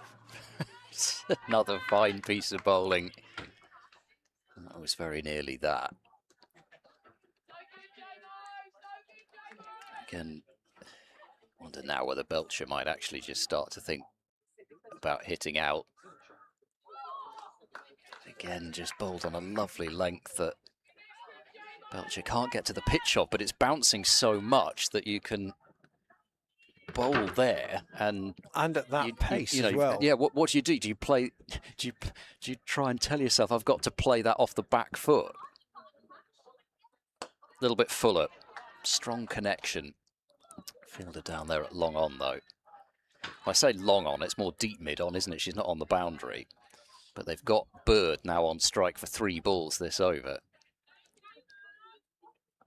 And Hardwick's numbers look so out of kilter with everything else we've seen. 3 overs for 37. Everybody that's bowled has taken a wicket though. Yeah. And her, let's be fair, her wicket was important. Yeah, one of the big ones at the top, Georgie Start. Oh, tempter this time. The ball chipped short.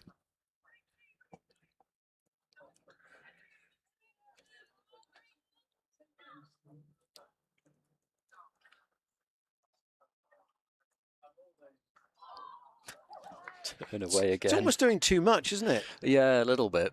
I suppose that's almost what you have to tell yourself a little bit. You've got to play straight, and if it beats you, it beats you.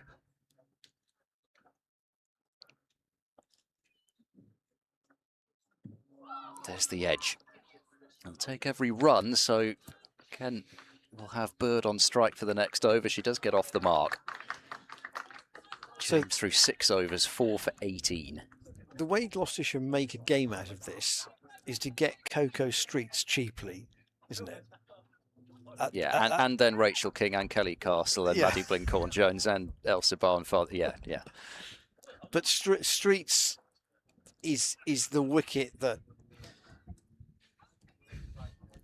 Well, in terms of the competition, you would say that, but yeah, at the same time, you've got King, Surrey Academy, Castle and Blinkhorn-Jones Tier 1 experience with Essex. So Belt looking for what would be the wicket that ends this Gloucestershire innings, but it was very much a softly played defensive shot from Alice Bird, and then the punch of the gloves with Belcher at the other end. Belt to her. So the line must be, right, you'll never have an opportunity to bat this long again. We just hope not, in a way.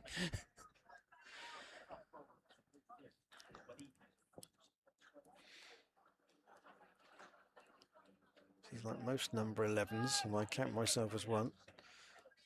You don't often have the patience to bat for very long. It's not why you're in the team.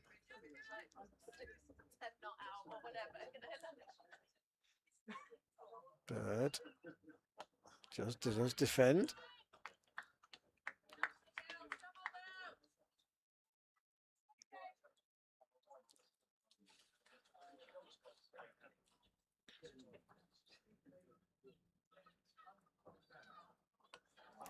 She didn't know where that had gone. Spun out to Hardwick just behind the square on the leg side. No run though.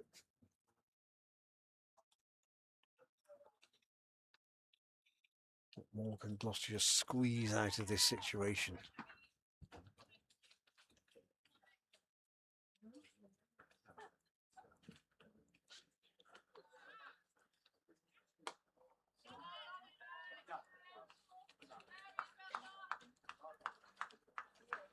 It's like you want to put some lemon juice on a pancake. You've got the end of the lemon and you just can't get anything else out of it. Okay.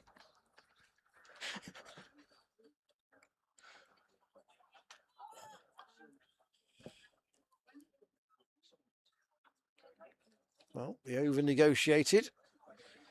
Gloucestershire. Got to be very careful with the pips, haven't you? Tiptoe, yes, you do. Especially at the end there. Yeah. Tiptoe forward. Just mind the pips, Gloucestershire. Following that analogy through to its logical conclusion. Yeah.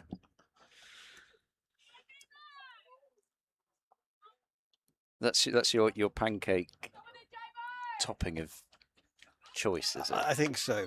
Yeah. Yeah, bit of sugar as well. A little bit. Yeah, I think that would be mine as well, actually.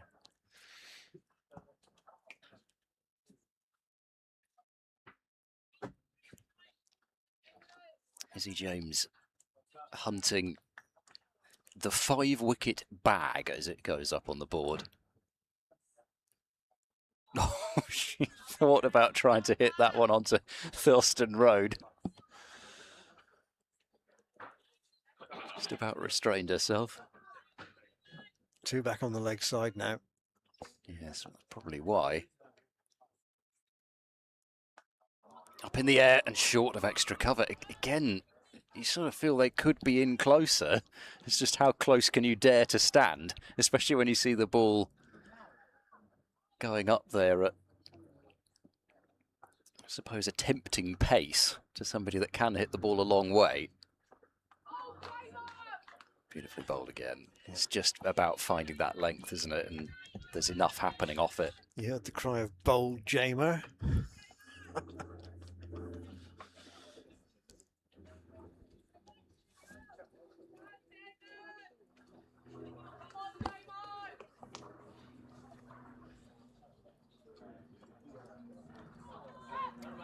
not quite sure how that's gone where it has, but it'll be at least a couple of runs trickling off towards the boundary.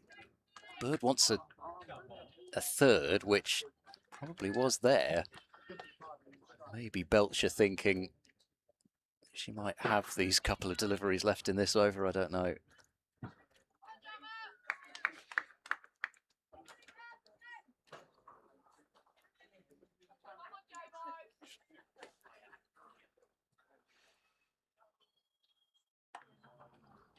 On the bounce to short extra.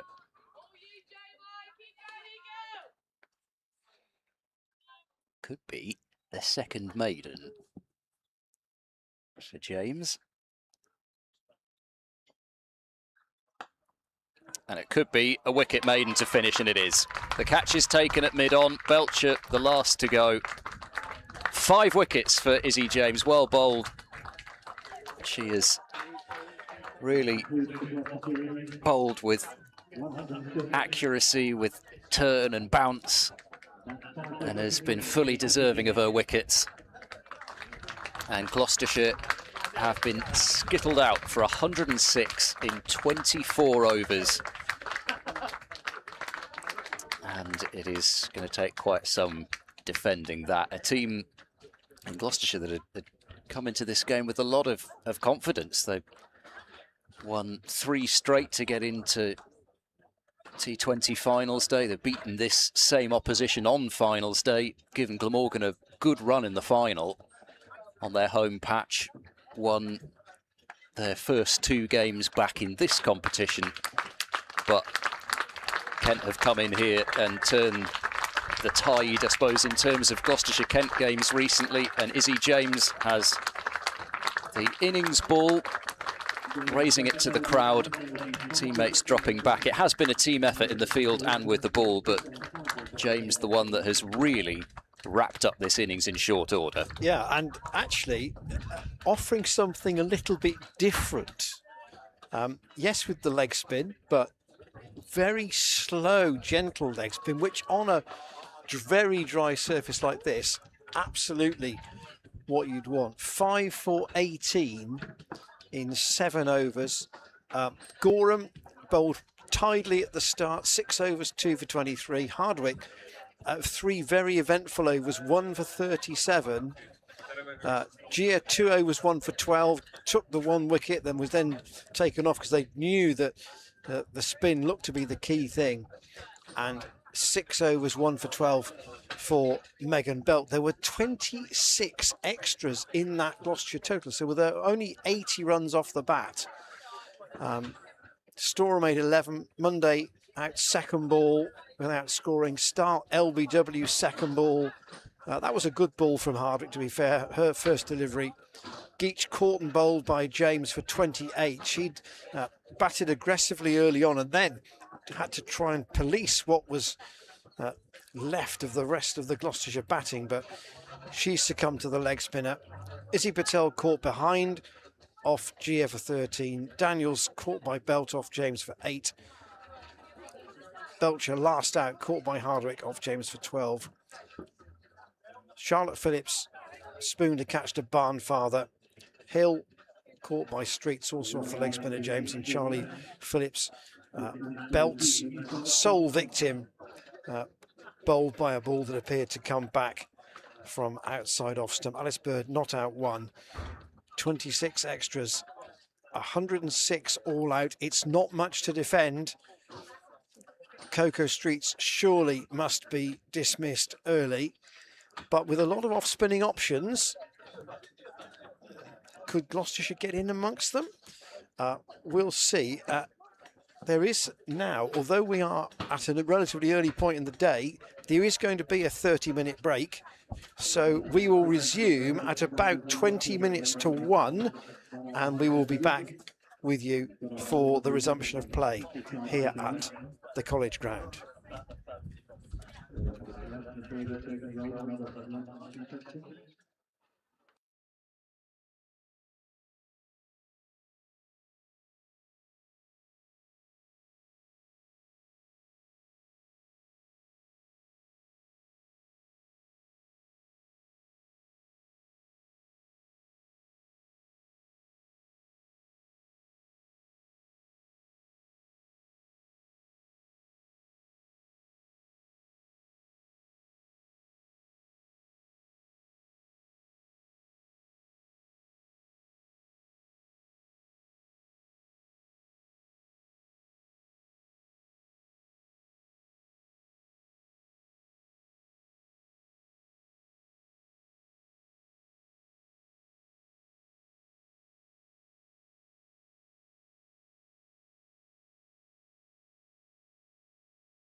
$20-1 on this Sunday afternoon. Welcome back to Cheltenham College, where the first innings of this one-day cup game between Gloucestershire and Kent has already been completed.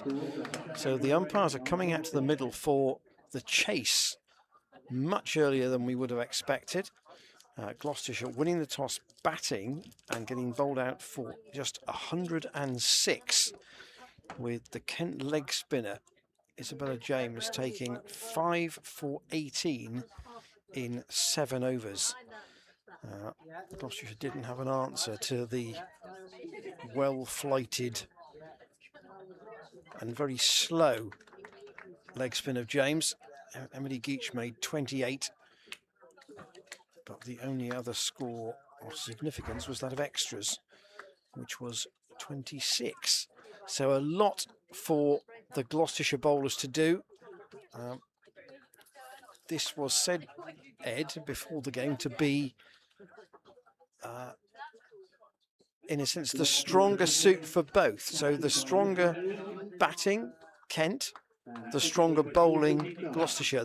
The problem is they've got about half the number of runs they would have wanted. And even that might have been light.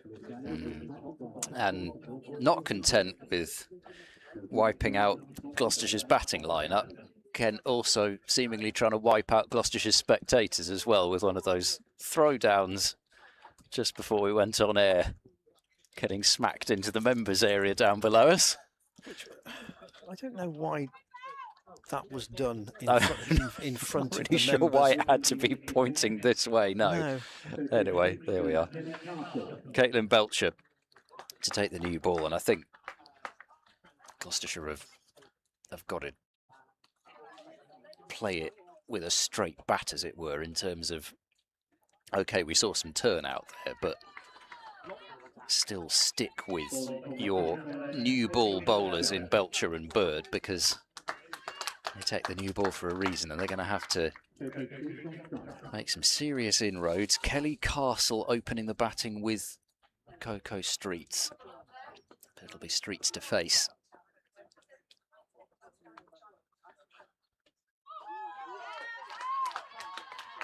Trying to miss the start, but Coco Streets, I'll read out her scores in this competition. 78. Started with that against Northamptonshire. 108 against Derbyshire. 104 not out against Sussex. 89 against Glamorgan. 20 against Middlesex. And 117 against Worcestershire.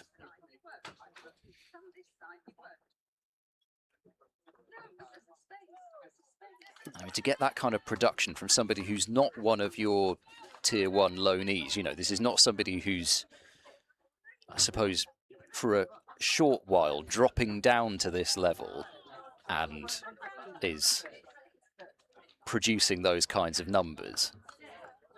Surely she's going to be getting a tier one deal from somebody next year. Well, I thought that impossible to ignore. You'd have thought people would be taking notice of that volume of runs for sure. Still not off the mark. Daniels in at short extra cover. Monday at slip. Patel a few steps off the 25-yard circle at cover. And likewise, Izzy Storer at mid-wicket.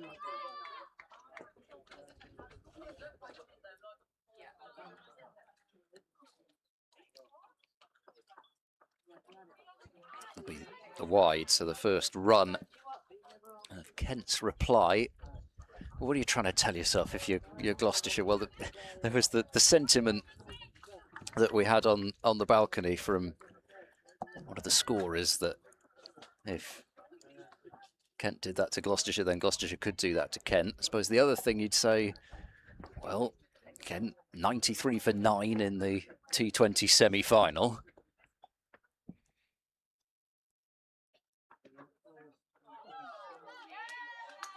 Difference being that they weren't chasing 107, but you have to tell yourself that you have taken wickets against this lineup this season and to make it stack up. Well, I'll say the last, so they won by 6 wickets, chasing 176 in the reverse fixture. Oh, nice bowling from Belcher. In the T20, the only win last year was against Kent. And this year, they won by 15 runs in the group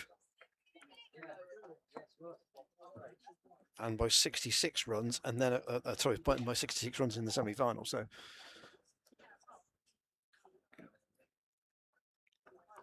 Kent's record against Gloucester is not great.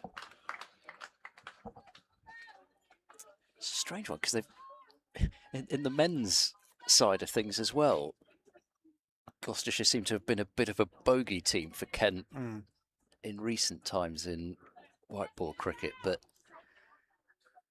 it does look as though that trend is going to be bucked here by the horses, as the Kent women are known.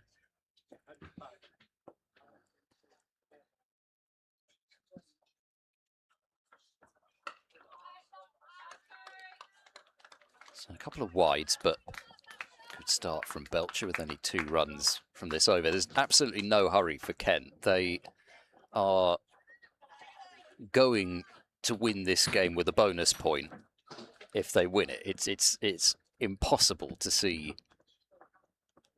Kent either not being bowled out, which is a very small possibility anyway, but I think it's even less of a chance of them chasing these runs down after 40 overs. So they will win this game with a bonus point if they win it, and if they do that, then even in the event where something quite remarkable happens in the other games, Kent will make the top 4. So, as is often the case, Charlie Phillips will bowl her off spin in the power play from the outset.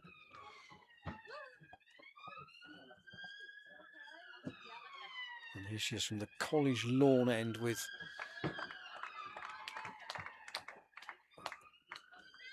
a field with virtually everybody up. There is a deep mid-wicket. And there's also a mid-off, which is a good stop by Emily Geach. Off in position there. And almost certainly save 4 runs, because that would have raced away up towards the first 15 rugby pitch. Which is why there's no parking on the ground. That's a good ball. Drawing Castle forward.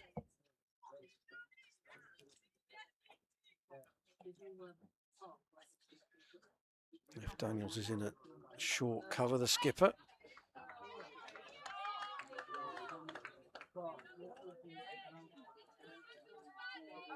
Streets has batted one or two of those hundreds run beaten, aren't they, this season as well?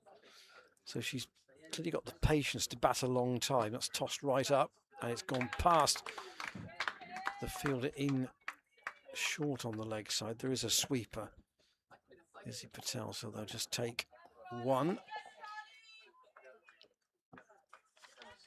So Streets has faced. Well, her strike rate's 96.26 for 516 runs that she scored. Healthy.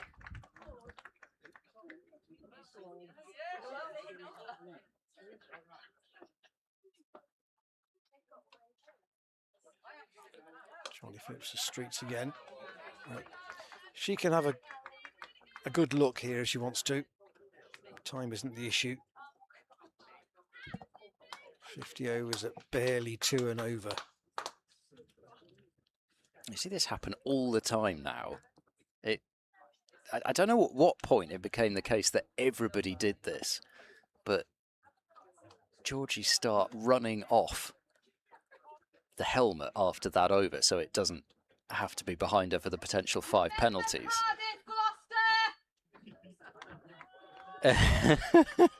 Remember Cardiff was the call from below. So there we go. That spectator obviously remembered the 93 for 9.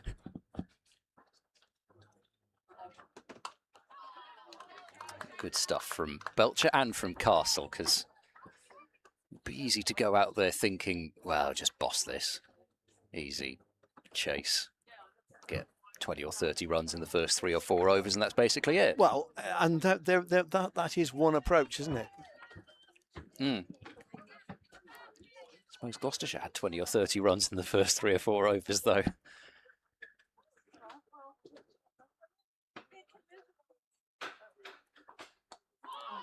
It's nicely played. Controlled outside part of the bat. Castle, somebody that you would have thought, with her vast amount of experience, wouldn't be somebody that would go out there looking to do anything too extravagant.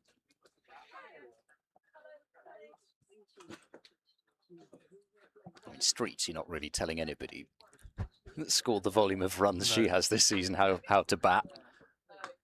Tries the Yorker, and that's a lovely shot through extra cover for 4.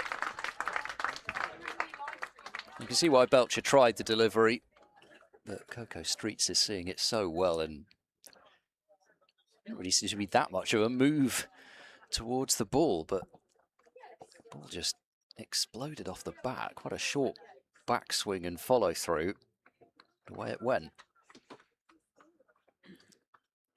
Castle on 2 and Streets ahead on 4.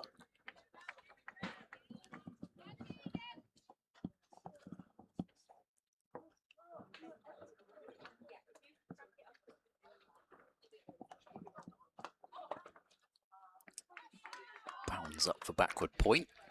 It is the sort of name that is an absolute joy for headline writers, isn't it?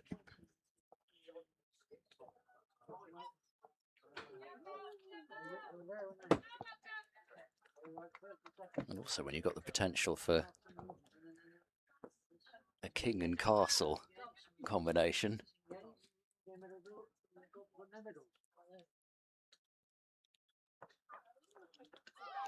It's a bit like having a cricket podcast when your contributors are called Vickers and Church.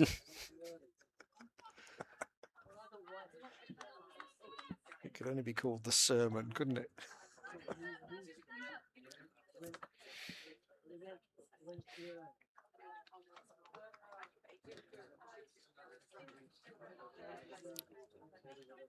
Backward point, orthodox cover, mid-off, mid-on.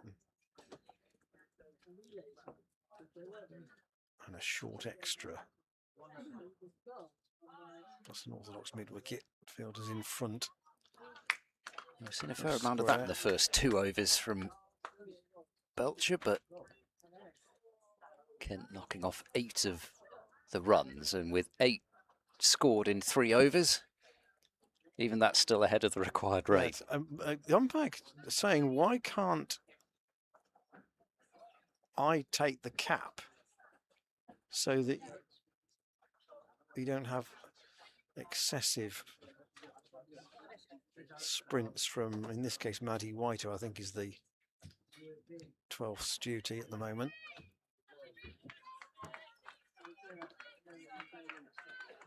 And clearly the over 8 isn't going to be an issue here, but it's just an unnecessary stoppage. Here is Charlie Phillips. It's got past Alice Bird, but she did stop and prevent a run. So everybody's doing it now, this helmet shuttling. It's almost as though there'd been a World Cup final or something which had hinged on the ball hitting the helmet, because it's as if, I don't know when it started. Castle cuts, and that'll be 4.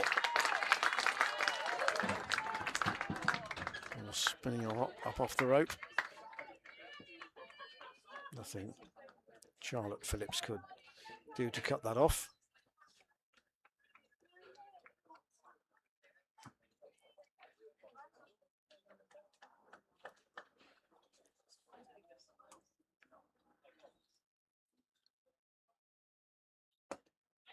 Steered into the same area, but no way to shot this time.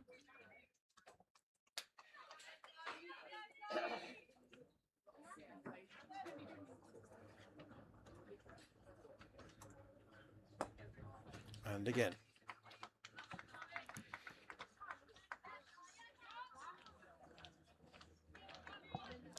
Cleveland in the background of the college ground. Not quite as pale as it appeared earlier in that really hot couple of days earlier in the week, but still comparatively little greenery around, and that being mirrored down here at the festival. Hard to remember a year when the college has looked as bare as this for a long time, although in the 2022 when we had that was when we had the adjusted session times to the championship it was match, pretty dry then. Oh, another play and miss. It was at the stage in that game on a couple of the evenings, because that was a year when there were 2 championship matches. By the end of the second game, and the ground staff was still mowing it. You thought, you know, talk about close shave.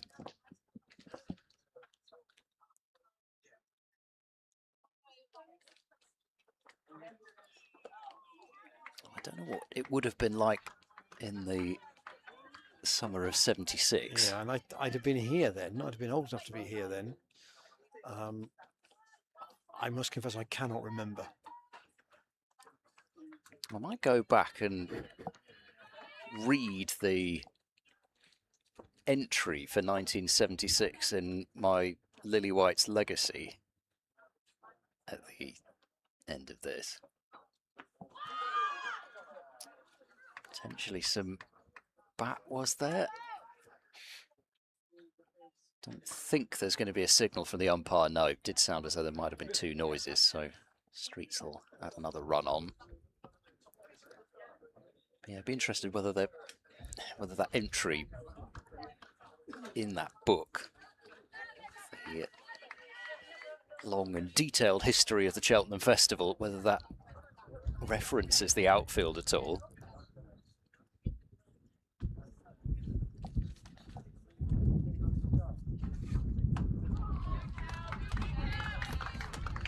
Good belch. Oh, bit of a gust of wind just kicked up from nowhere. We haven't had that at any point so far during this festival.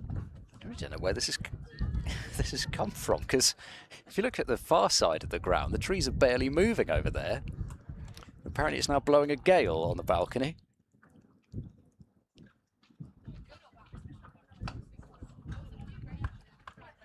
Picked up by Izzy Storer from mid-wicket.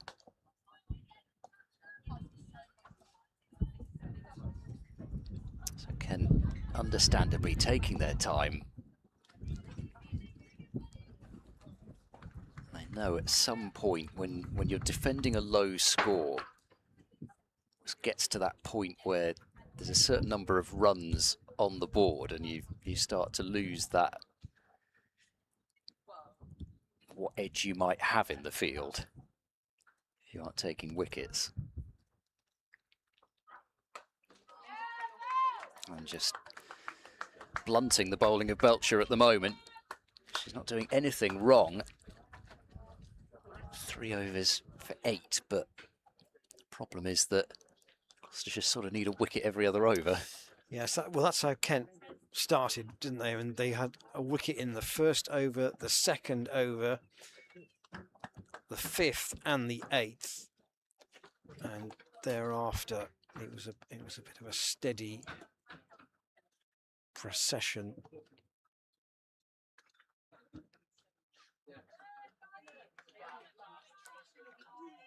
Gloucestershire couldn't recover from being 8 for 2, really. Charlie Phillips from the College lawn end of the ground. A reminder, if you are watching us today on the stream but have a ticket for days 1 and 2 of the Worcestershire match, Street's just pushing it up and through the air towards mid-off. She's got a single out of it. There was just for a moment a thought that it might be heading towards Daniels, but it was too straight for her. Almost, not quite sold out, I don't believe. So if you remember, or you've got a ticket, that's fine, but very limited availability for days 1 and 2. A bit of a mow from Castle out to deep mid wicket for a single. And I think, after that, if the match position suggests that Saturday is going to be a pivotal day, I think the demand for that will be high as well.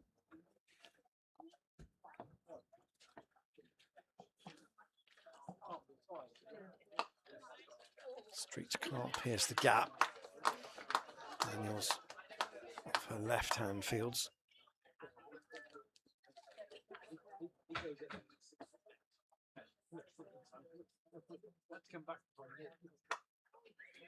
Floated right up this time, but Streets can't get the ball past Alice Hill at mid-on.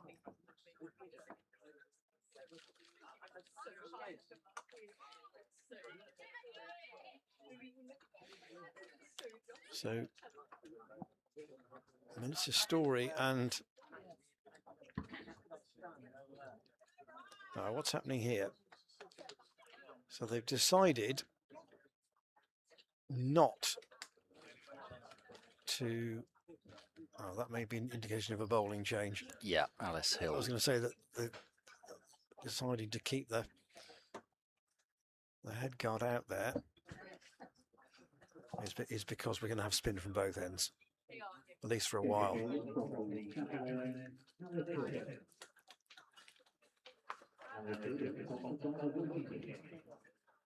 Yep, so spin, off spin even,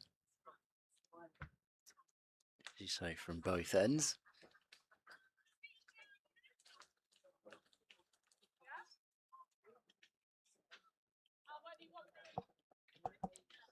Need to be another shuttle run from one of all three of the Gloucestershire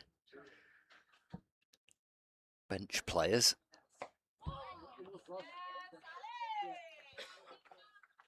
Melissa Story, Maddie White and Abby Bryan, who is on the Gloucestershire Academy, was named as part of the squad for this one. Oh, that's a full toss, and that will be hit murderously for 4. Out through mid-wicket. It was very, it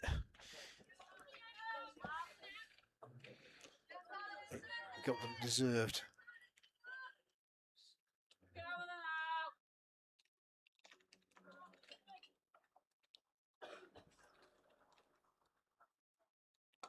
Oh, and almost another one of those little pop-up catches. Next delivery, Alice Hill back in the side, recovering from injury.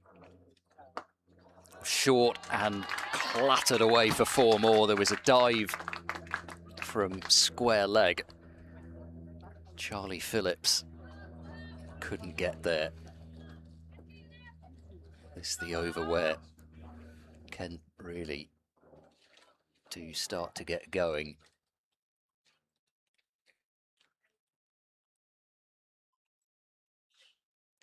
Another short one. Big chase for Belcher. She will get there. In fact, he can keep it to a single. Probably should have gone before, really. Castle would have been thinking that, definitely. Comes to something, really, when you see it so routinely now, where you've got a fast bowler who's bowled a spell and then goes to field out at deep mid-wicket with an off-spinner bowling and two right-handers at the crease. And it looks as if she might even be about to go... She's not about to go deep mid-wicket to deep mid-wicket, is she? No, maybe field it short fine. But either way, it's no coincidence that stick Belcher out there, because you know she's got a great arm and is quick across the ground, but stick your premium fast bowler out there. Different times. Charlie Phillips to continue.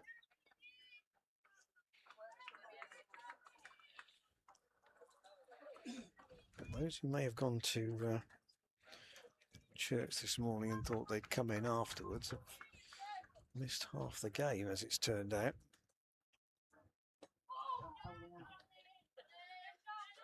Steered to Charlotte Phillips.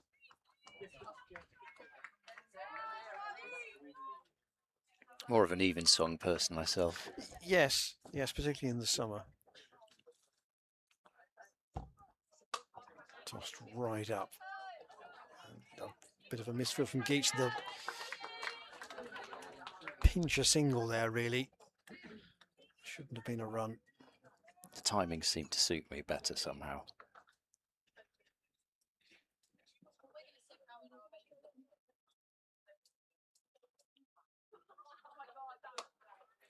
A lot of bottom hand there. A good stop. Very good stop, in fact. Alice Hill with the fielding.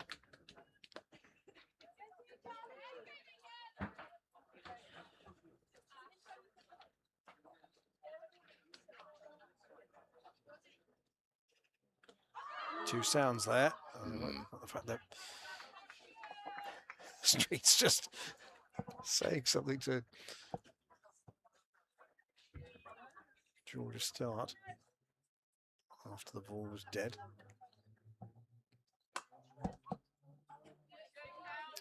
That was Charlie Phillips who started off that run through of Kent in the semi-final and actually got both these batters out in the semi-final. Streets for 8 and Castle, who was batting at 4 for 2. And also removed, he's not playing today, but the dangerous Amy Gordon for 1. 3 for 16 from 4 overs, but Alice Hill 4 for 22 from her 4 overs. So recent history suggests that this is the right bowling combination for Gloucestershire, but different day, different circumstances.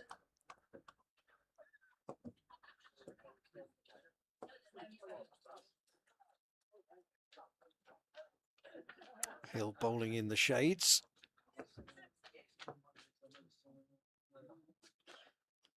Again, that's lofted. But that flight is probably just as high as Izzy James's leg spin from earlier on.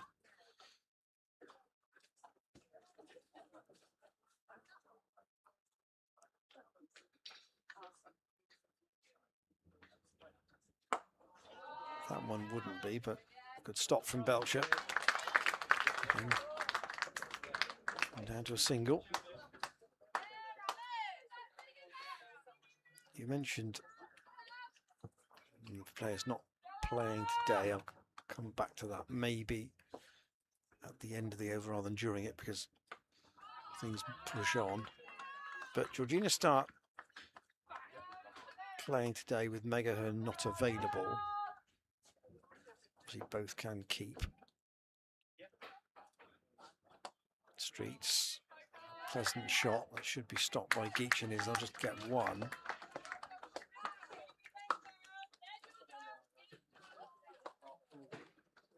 Do you think there's a possibility that Ahern might not be available to Gloucestershire for next year because of the way she's progressed with the bat and Glamorgan status? That's come off the boot of Amelie Monday, and it's stopped by Alice Bird at mid-on. I don't know. Start might have more opportunities to keep. And that's tossed up, and that will go past Alice Bird. That will go all the way for 4. I think Belcher's chasing it, but she won't catch it. And it just runs into the fence by the Hospitality Marquees for another Kent boundary. I suppose... I mean, good to have both options, to be fair. I suppose from a Glamorgan point of view, you've got Bethan Gammon, who looks probably fairly set to be Glamorgan's keeper first choice. So, yeah, it also maybe depends on how they can recruit. I've seen Abby Freeborn playing for them a bit this season. I don't know, in terms of her situation. All driven back and put down. Was a chance for Charlie Phillips to remove the prolific Coco Streets.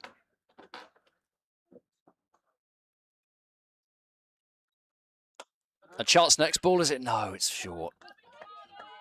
I thought it had gone more towards Daniels at extra cover off the bat. One bounce back towards the bowler.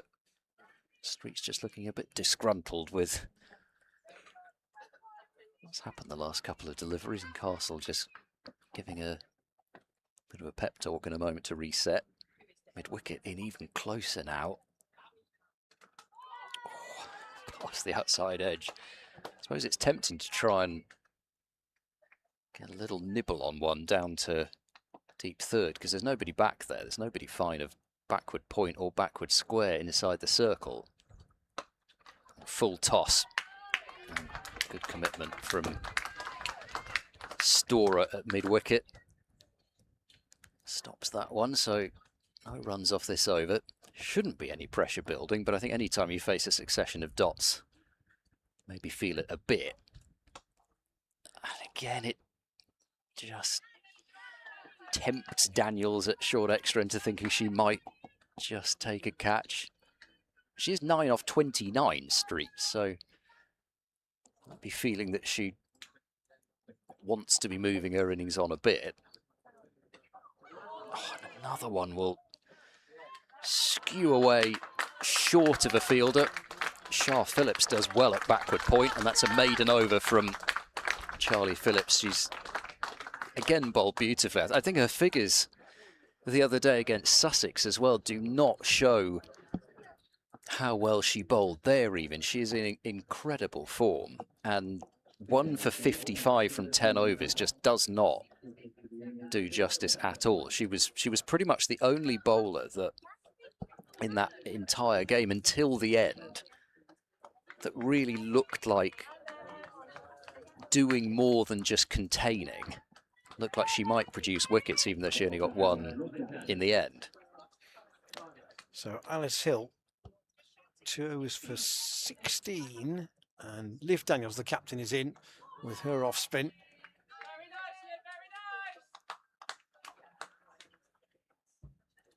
From the Chapel end.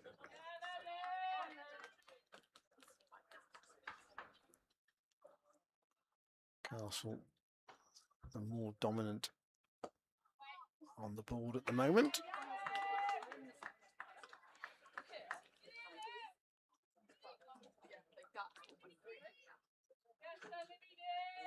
And Charlotte Phillips also limbering up.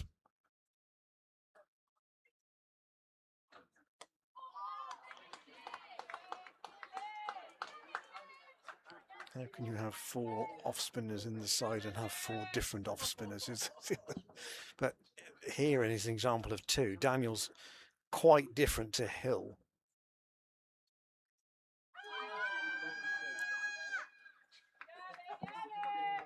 Yeah, and Shah Phillips will be different Again, as well. Yeah, yeah. and she's somebody that bowls more naturally further back of a length and gets that bounce and that stop in the pitch. Liv was talking a lot, wasn't she, when we had her on commentary at Bristol about the off spinners bowling round the wicket, and today they've all bowled over the wicket. Yes, because there's been rough. Well, say rough. There's been something to bowl into. Good stop.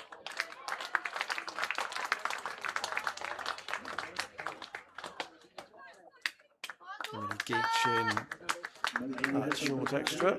Back-to-back maidens. I do wonder what Kent would have done if they'd won the toss. You'd have thought, given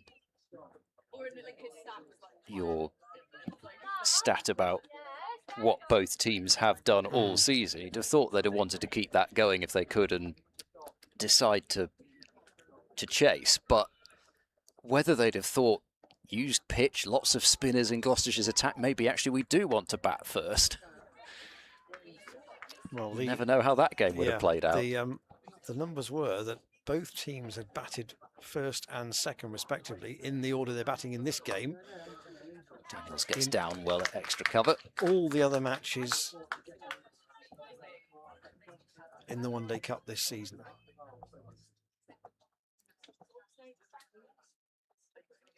Charlie Phillips, for once, is pierced through the offside for 4.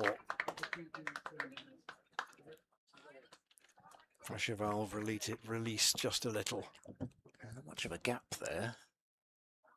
But indeed, especially on streets as well, who Charlie Phillips was really beginning to tie down.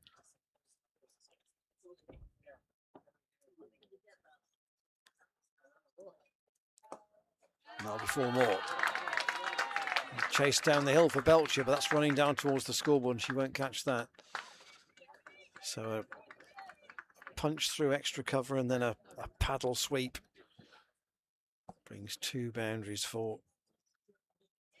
Kent stop run score in the competition. They're only chasing 107 here.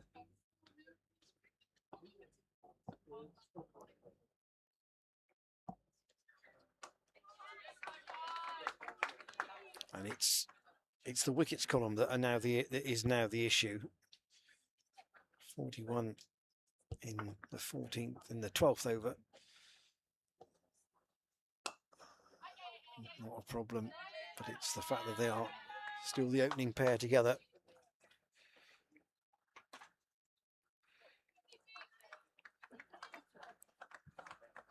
I suppose also for all the finger spin options, Izzy James that real point of difference today.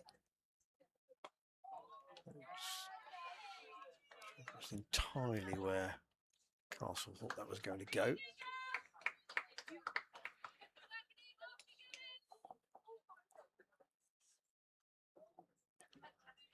Now, sometimes you watch a leg spinner and you think, oh, it's flat, it's darted in. That was old-fashioned,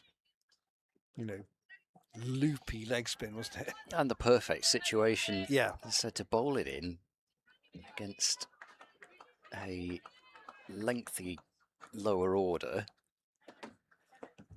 and in a position where they couldn't really attack. Daniels doing what she does, just bowling stump to stump really.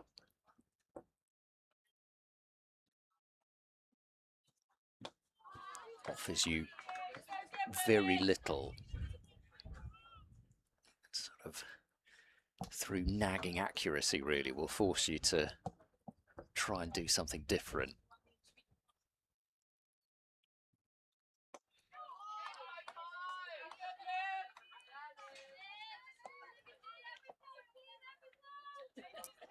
Still has yet to concede a run.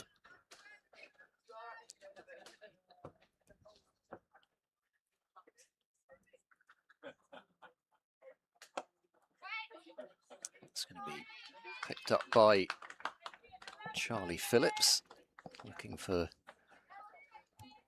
the only fielder out in the deep, Caitlin Belcher. So really are asking Streets to hit boundaries if she wants to score. That's a deft touch that won't go for 4. Shah Phillips should keep that down to 2 and will do. One other thing to say about the Worcestershire match here at the festival later in the week, I believe that there is a members forum at 10 o'clock on one of the mornings. I think it might be the second day. I'm sure Gloucestershire will advertise that in the build-up, but it's certainly before play on one of the days of the Worcestershire match, so do look out for that. I think that will be keenly attended. Yeah, it's going to be a busy old time of it over the 4 days. Always lots going on in the hub as well. And I wasn't here on Thursday, but certainly sounded as though it was a good day had by all for the Lashings All-Stars game.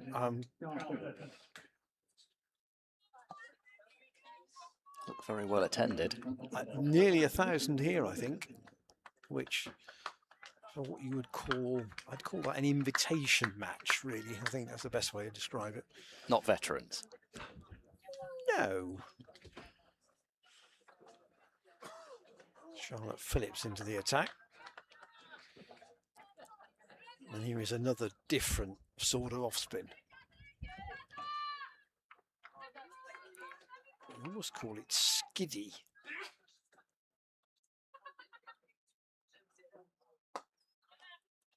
Chopped into the point region where Belcher fields. Yes, Daniels is off-spin relatively gentle, but this is I say, just a little bit of a different trajectory again, and certainly a bit swifter.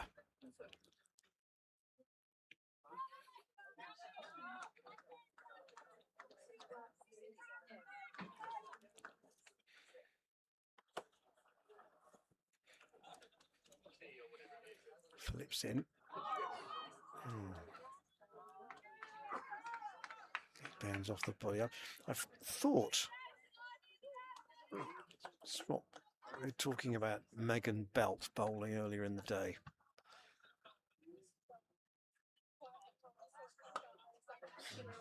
Playing into the leg side by Castle, no run.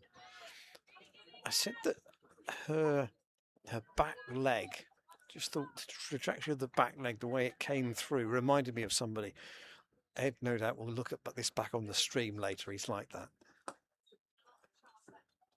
Perhaps you I've got slightly overestimate exactly how important I might find that. But yeah. Rob Keogh was the player I was trying to think of.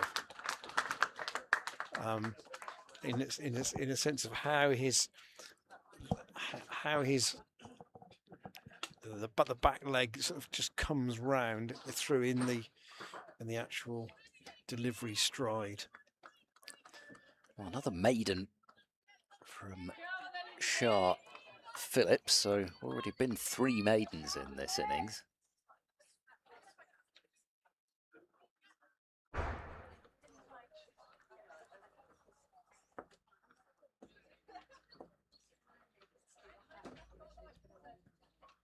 Daniels from the chapel end.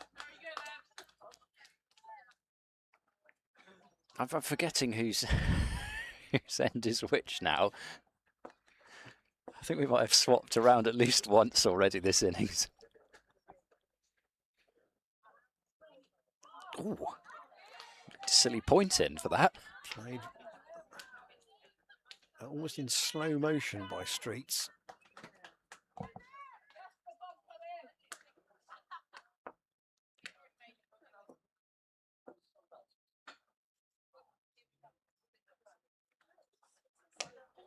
Oh, in the air, should be taken, and is. Alice Bird with the catch. Streets frustrated at being unable to get the spinners away in particular. Seemed happier bowling with the Gloucestershire seamers, Belcher in particular, to her. But she goes for 20. And Kent chasing 107. 44 for 1. It's a little bit of a shot of impatience, but I suppose she felt with so few runs on the board that she felt it was there, she could go for it, but that equals her lowest score of the competition, 20. So she's reached 20 in every innings, but actually that's now one of only 2 times she hasn't gone on to get substantially over 50. I suppose in the context, though, of the actual runs that she's chasing, it's still a more than handy contribution. Yeah. So Maddie Blinkhorn-Jones in at number 3.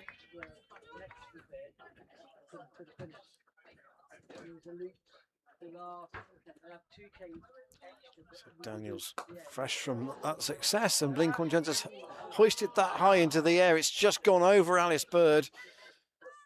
Never really in a position to make a catch out of that. Gosh, but she's really got away with that one. First ball. Interesting option to take on. Only got the single from it. And Castle has seen Alice Bird stop that with a tumbling effort, and they've again just taken one. But that wasn't to say that that wasn't hit pretty clean, that first ball by Blinkhorn-Jones. Well, just about. Didn't make a skewed sound off the bat, that's for sure. She cuts that to point. So, end of a wicket taking over for Liv Daniels, her 3rd over. Gloucestershire have used 5 bowlers to try and get the initial breakthrough. Now, can there be a Kent clatter? It's hard to see it. Well, I suppose they came pretty perilously close to losing 2 wickets in 2 balls. Would have been interested to have seen the close-up of Kent coach James Hockley, former middle-order batter.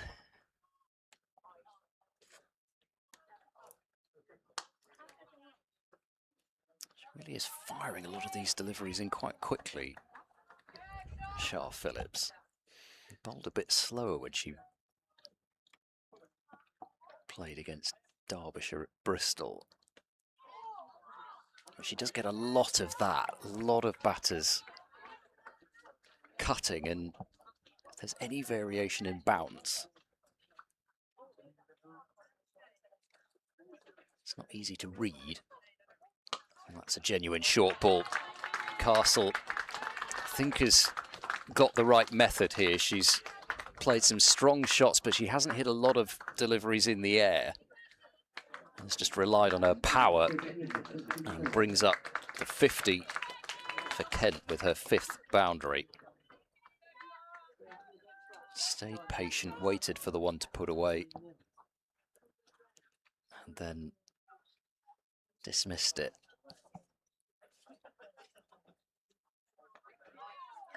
And another one.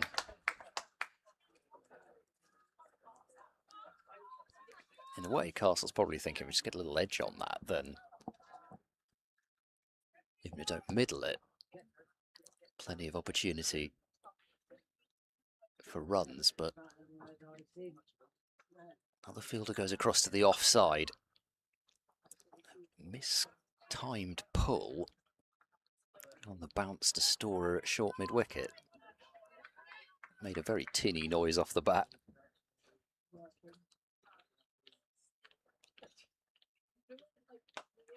Well, goes for the big one. It's going to be safe. And 1 bounce and 4. So she did hit one in the air, but really picked her gap. And 2 4s in the over. And this pair, who've both made the trip across the Dartford crossing from Essex to Kent. Quite be unthinkable in the men's game, but both of these two been on Tier 1 books so already. If the Surrey, what's the Surrey Middlesex rivalry called, would you say? London Derby, I suppose, is it? The Battle of the Thames or something. Daniel to continue. And bowled. What a strange shot.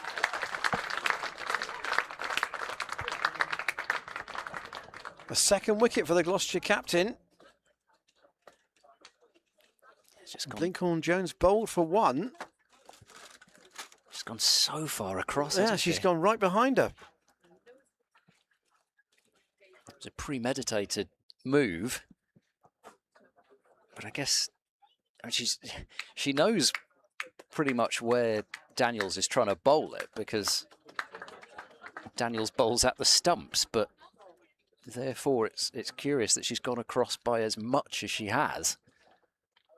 Ends up exposing the stumps, and another wicket for Daniels. Elsa Barnfather in at number 4.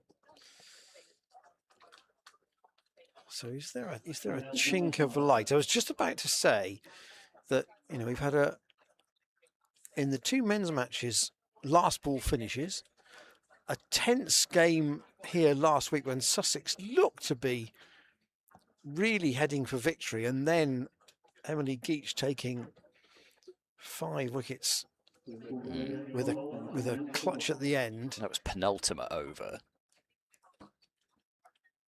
48.4 overs Sussex were bowled out in. But that was was it 13 runs?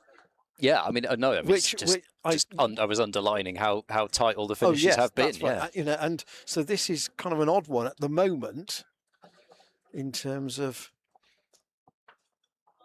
it looking one-sided, but if Gloucestershire spinners can get to work, you never know. I guess the other thing to say to do with Kent as well, quite a few of these Kent players have come from outside the county, but a lot of that is because Kent produce so many players. A lot of them are currently on Surrey's books. You might almost be able to make an 11 of players that are playing for Surrey that are actually Kent produced. It's not for the lack of a production line of cricketers that goes back in women's cricket terms a very long way, with some of the most successful players that England have produced. Your Tammy Beaumonts, your Charlotte Edwardses. Charlie Phillips has gone off the field. I don't know quite why, but Melissa Story's on as the substitute at the moment, and she got some chasing to do that will be in vain. That was pulled away for 4 to deep square, backward of square. I mean, she's almost played the identical shot that we've seen from Blinkhorn-Jones. Maybe not quite going across as much, but if I freeze it on the point of contact, Daniels would have been able to see at least 2 stumps, but she didn't miss it.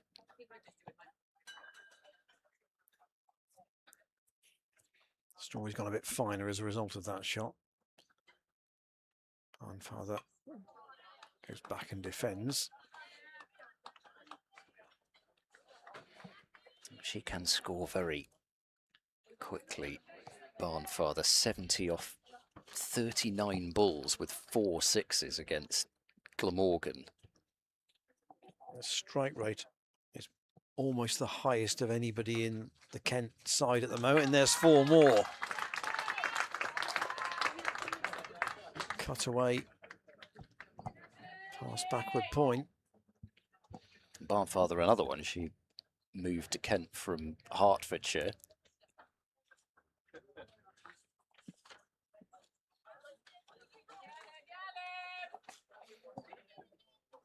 was in the academy at the Sunrisers, not the one in Leeds.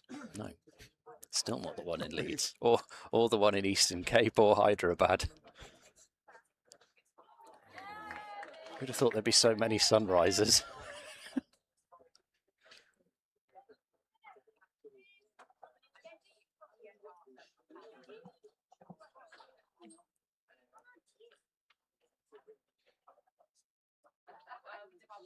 Daniel's that for a little skip at the start of the run. That's too short, really, but he's got away with it because it was given as a wide.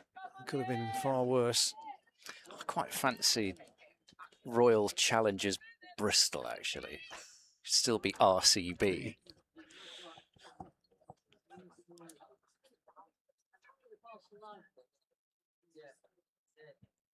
Daniels floats that up outside the off stump, but Barnfather didn't get quite in line. Cheltenham Super Kings.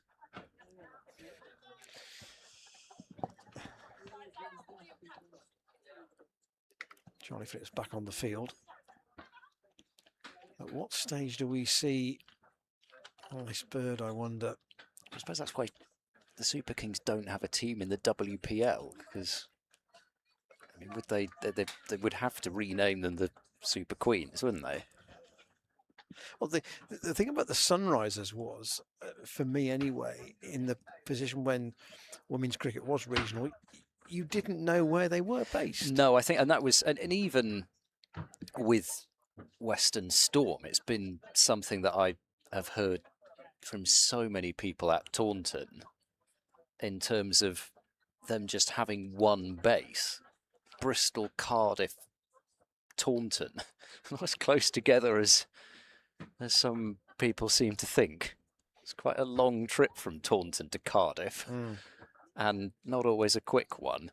So it really has been a case for a lot of players, and there's the Sunrisers also, just probably even more so than anyone else. They didn't really know where their base was, representing such a wide variety of locations. Nicely bowled from Shah Phillips. Castle just dropping a hand off the bat there just to control it and ensure there was no possibility of that one looping up somewhere. Doesn't waste much time, and that's rocked back on by Castle, and it's gone to a long corner of the ground, but the ball just does not relent in its pursuit of crossing the boundary rope, especially as it gets toward the area closest to the rope. It's actually almost the part of the outfield it travels quickest on, whereas normally that's where it might start to slow up a bit. Oh no, not this festival. No. Oh, that can't have missed by much.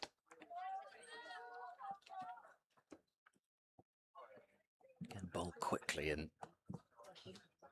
skidding underneath the bat of Castle. The drawbridge just didn't quite come down in time.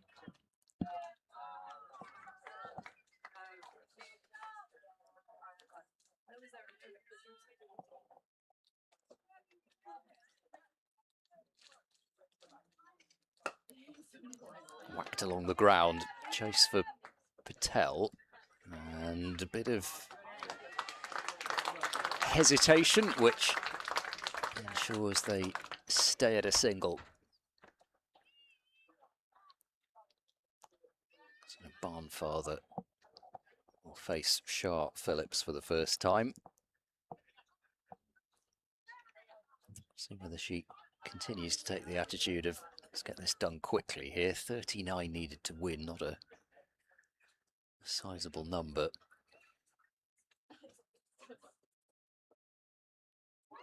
Looks for the paddle.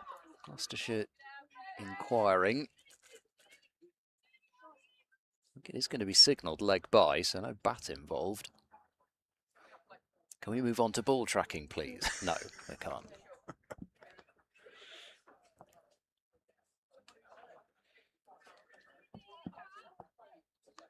Looking at the replay, now myself. I think it's very close. She's almost got so far across that is there almost a question of it being more about whether she was struck in line rather than whether it was going down the leg side, but certainly not a bad shout.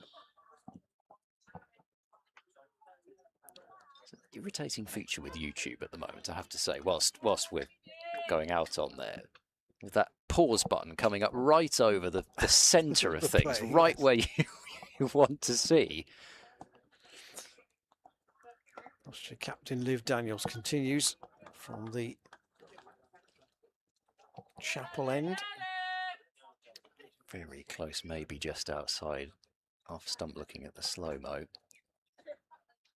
She has both the wickets at the moment.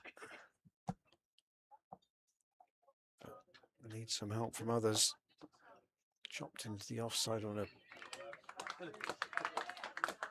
tumbling stop from Patel.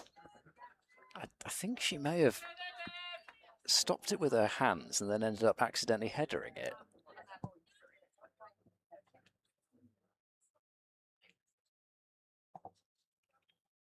Barnfather's come out with a very aggressive attitude. A thick nick down towards third man. They want 3, but the throw was on its way quickly, and they've kept them down to a couple. It's a good chase from Shah Phillips, because I don't think she'd have expected that ball to hold up at all, because nothing else has. Well, certainly would have been a chance for a slip had there been one. Mid-on has been pushed back outside the circle for Barnfather, and that's why, but it's going to go straight to mid-off, and it's just outside the reach of Alice Hill. They'll take 2.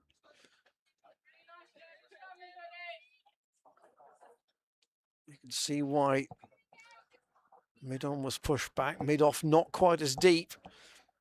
If she had have been, they'd have had to have forced another fielder inside the circle, obviously, but it would have been a fairly straightforward catch.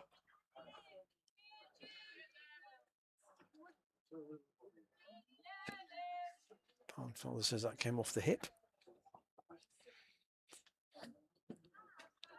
She's going to continue to play her shots. Oh, That seems to be clear.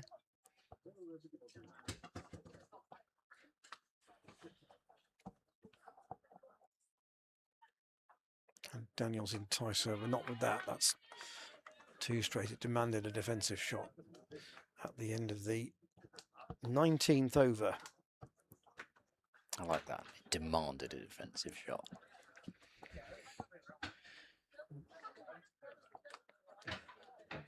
I wish on many an occasion, sure many bowlers over the years have wished they could demand a defensive shot.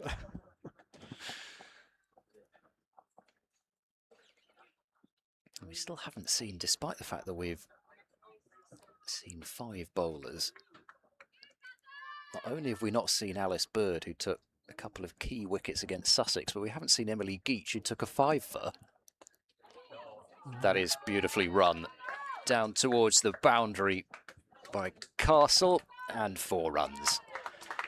It's a well-crafted shot, and she knows that Shah Phillips has been bowling it quite quickly, and Gloucestershire continuing to set fields with no protection particularly fine on either side. It still takes a deftness of touch to get just the right amount of bat on it, so you don't end up just playing it into the keeper's gloves. Shorter, just get away with it because it was quite skiddy. Castle just couldn't really get underneath it. Sharp work from Storer at short mid-wicket. I think that was a bit of a stinger for the hands, because that was travelling. She still hit it hard, didn't she? So she can get underneath it.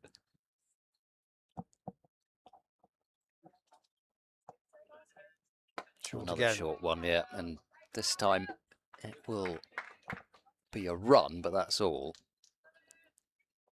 Castle still resisting the opportunity to try and completely clear the rope. She looks as if she's just thoroughly determined to be at the crease at the end.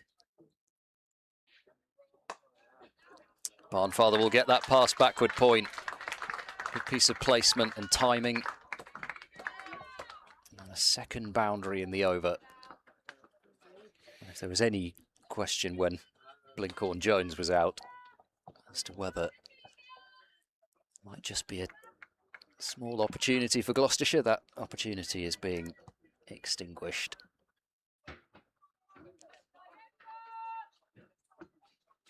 And the ball's been following Caitlin Belch around like a magnet in the field, have you noticed? Mm-hmm.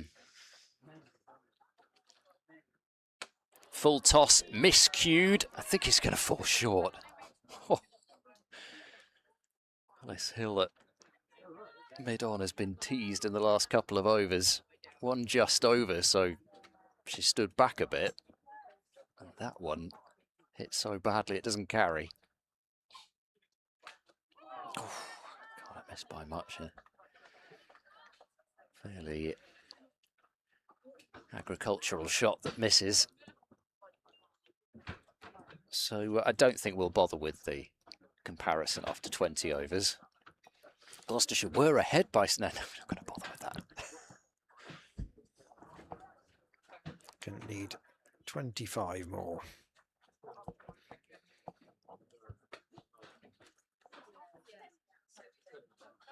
So they are at least at halfway in all but 2 of the other matches going on. Northamptonshire bowled Worcestershire out for 219 in 45.5 overs. Sussex got up to 318 for 7 against Derbyshire, a century for Nancy Harmon, who threatened to score a match-winning 100 here before Alice Bird produced a stunning Yorker. Daniels to keep going, that's chopped away, and with the help of 2 fielders, Storer and Charlotte Phillips, I think that's at least not got through that area, sort of gully backward point. Now Daniel's going to change and come over the wicket, come round the wicket rather, for the first time.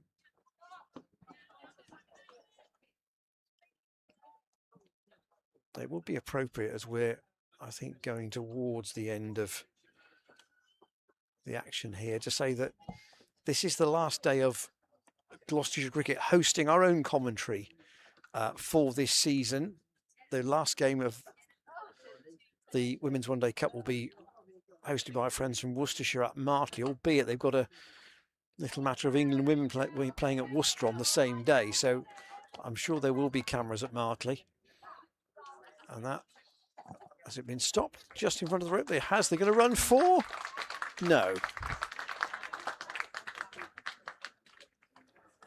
Ed, of course, will be central to the men's championship commentary, which will resume here on Thursday with BBC commentary to our own pictures, obviously. Daniels in once more. That's a big hit. That's gone very high. Can Belcher get underneath this? Oh, she can, but it's gone through her hands and over the rope for 4. It went up a very long way. And it's not going to be a pivotal drop in the sense of the game, but she'll still be annoyed.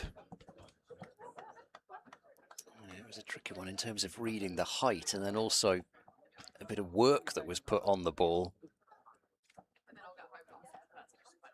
Daniel Sting around the wicket. Barnfather steers that, but only to short third. No, just to say thank you to all those who have been involved on the stream this year, particularly James Healy, who does all the camera work and will continue to do that, of course, for the Championship cricket. That's again hoisted into the nether regions on the leg side by Barnfather, and she'll pick up another couple. But to our guests, people like Melissa Story, who's did a game with me, to Blake Binter, who I think has done a game with you. Charlie Harden. Charlie Harden, who did a game with us earlier in the week. A lot of effort goes in to hopefully bring it to you at home. And as I say, the BBC commentary will continue on the championship games, which of course resume this week, and about which there has been a lot of chat on the old socials. The fact that championship cricket is back. Yes, just about in August. Before it's usual slot in September, and then of course we'll be back in April. So I suppose this will be the last home white ball cricket that we'll see until next May. Yeah, that's right. When the T20, well, actually no, potentially not, of course, because the women's County Cup started in April this year, didn't it? Actually, but so I think it's tended to be when the first women's one-day cup matches start in maybe the start of May. Here's an unenviable position for Alice Bird, who's coming on for her first bowl. Yeah, go on. Kent take 8 wickets for 12 runs. Kent only need 14 more, or 13 if you're happy with a tie. Yeah. Okay. Yeah, that's all you've got to do. Thanks, Skip. So we could well not see Geach Bowl, who performed an Anya Shrubsole like feat from the 2017 World Cup final when she bowled Gloucestershire to victory in that Sussex match. Keep her up to the stumps. Oh, full toss. I think it's probably just below waist height, but that will be 4 runs. Castle clearing the infield. And again, she hasn't always, I suppose, really swung with the entirety of her body, but she's got enough power behind her shots that she's found consistent boundaries. And that might well be another one, just flipped between 2 fielders on the onside, and it will just get there. And that is a 50 for Kelly Castle.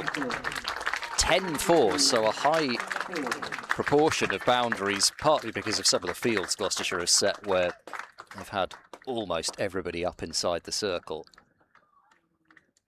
But up opening the batting, and has taken advantage of that opportunity and looks as though she is set to see her new, still relatively, county over the line. Slower ball. 62 balls for the 50. Yeah, we haven't seen Rachel King yet.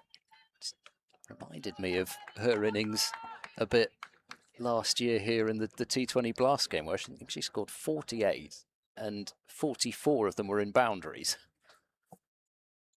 T20 then, of course. It's been a deception from Bird.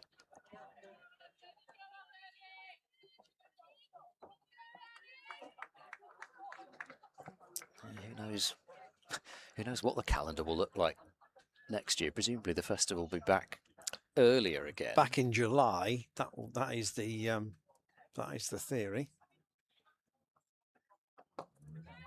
Flicked away, well stopped. Read the spin. Backward square there. I think the club are working towards July and 2 championship matches. That's the well, and then I suppose the other question is: are you playing potentially a T20 doubleheader at the back end of the competition? So we could see that. So I don't know what format it would be the next time Gloucestershire's Women play here.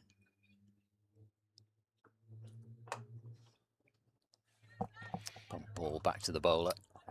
Yeah, well, I suppose it depends on whether if it's in July at the beginning, as it was.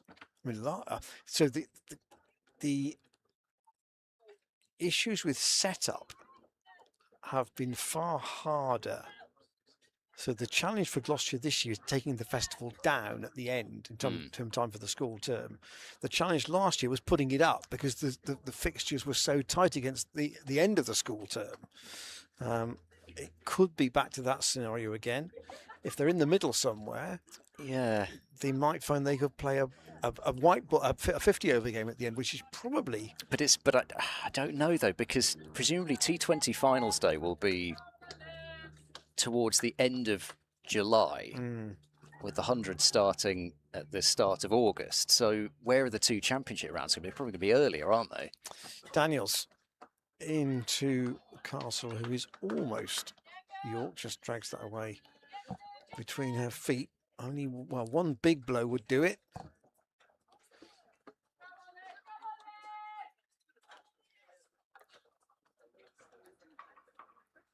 It's not the biggest boundary on this side of the ground, but Daniels isn't giving away a cheap delivery for the boundary of her bowling.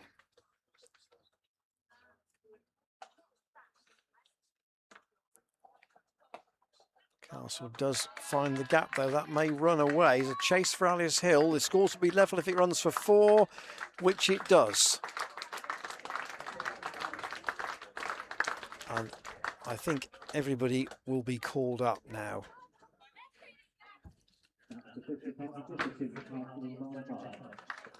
So Castle and Barnfather has put together a 50 partnership in 38 balls.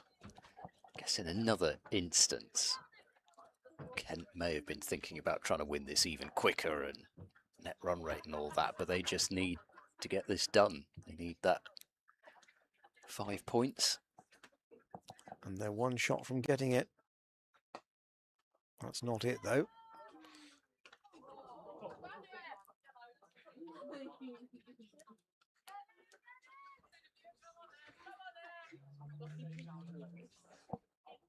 So Ed's attendance at Evensong will be confirmed. Daniels in, and Castle can't chop that away either.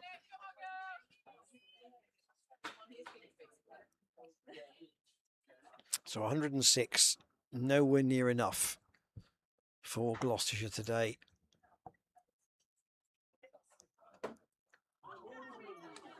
But Daniels has finished it over with 3 dots, and it will take them into the 24th to get the run they want for victory.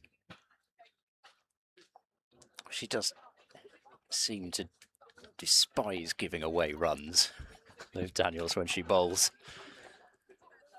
Still asking Kent to take a risk if they wanted to win it, Yeah, off her bowling. 2 for 31 from her 7 overs. And those are the only 2 Kent wickets to fall. So, as you say, well, he said it was a dubious honour, I think, when she came into the attack. It's even more the case now. She has to bowl with everybody in the ring. And Elsa Barnfather, who might just fancy winning this game in style. Won't happen here, though. Dab to short third. Just another 26.5 overs to get this run in.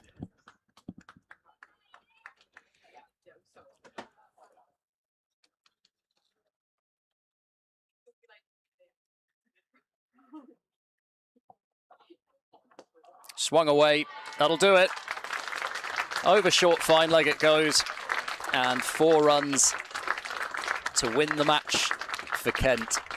A thumping win by 8 wickets with the best part of 26 overs to spare. It is a bonus point win as well for Kent, and with those 5 points, they have put their spot in the top 4. It's a 5th win out of 7 for Kent. And for Gloucestershire, well, they've still had an excellent run of late. Mentioned it earlier, but the run towards the final of the T20 Blast and the picking up of that form into this competition as well. But the winning ways have come to an end today. They were, of course, without a couple of their young guns at the top when it comes to the batting. All credit to Kent. They had the opportunity to take early wickets and really get in amongst the depleted Gloucestershire batting order, and they certainly did that. Izzy James picking up the 5 with the ball, with her leg spin, really finished off Gloucestershire's hopes of posting a competitive total. And despite some accurate Gloucestershire bowling in this innings, they certainly haven't given it away, but just nowhere near enough runs to defend. So congratulations to Kent. Gloucestershire end their home season with a defeat and will play their last game all the way in 3 weeks' time. Yeah, it's a long wait, isn't it? In September the 6th, when they go to face Worcestershire. Yes, that game at Martley. And today, Kent worthy winners. That Izzy James's figures suggest she made the big difference, which she did. Her point of difference, her leg spin, bowled from the College Chapel end. Very slow trajectory, lots of flight. And to say that she bamboozled the batters would be perhaps a bit strong, but she definitely had more than enough options in her armoury to rip out the guts of the Gloucestershire order. So 106 all out and 110 for 2, Kent in reply. Castle 57 not out, Barnfather 28 not out, Liv Daniels with the 2 wickets. No successes for Belcher, for Charlie Phillips, for Charlotte Phillips, for Alice Hill or for Alice Bird today. I say thanks for your company on the coverage. Thanks to Ed. He will be leading the commentary on the Championship cricket, which continues from Thursday with the Worcestershire match here. Thanks to James Healy and all those who've worked on the cameras and our guests. And in white ball terms, we'll see you next summer. Hope you enjoy the rest of your cricket season. And the stream will continue, of course, with coverage of the both the men's and the women's matches for the remainder of the campaign. So from a sunny Cheltenham, enjoy the rest of your Sunday afternoon, and we'll see you on Thursday for the local derby as Championship cricket returns to the festival.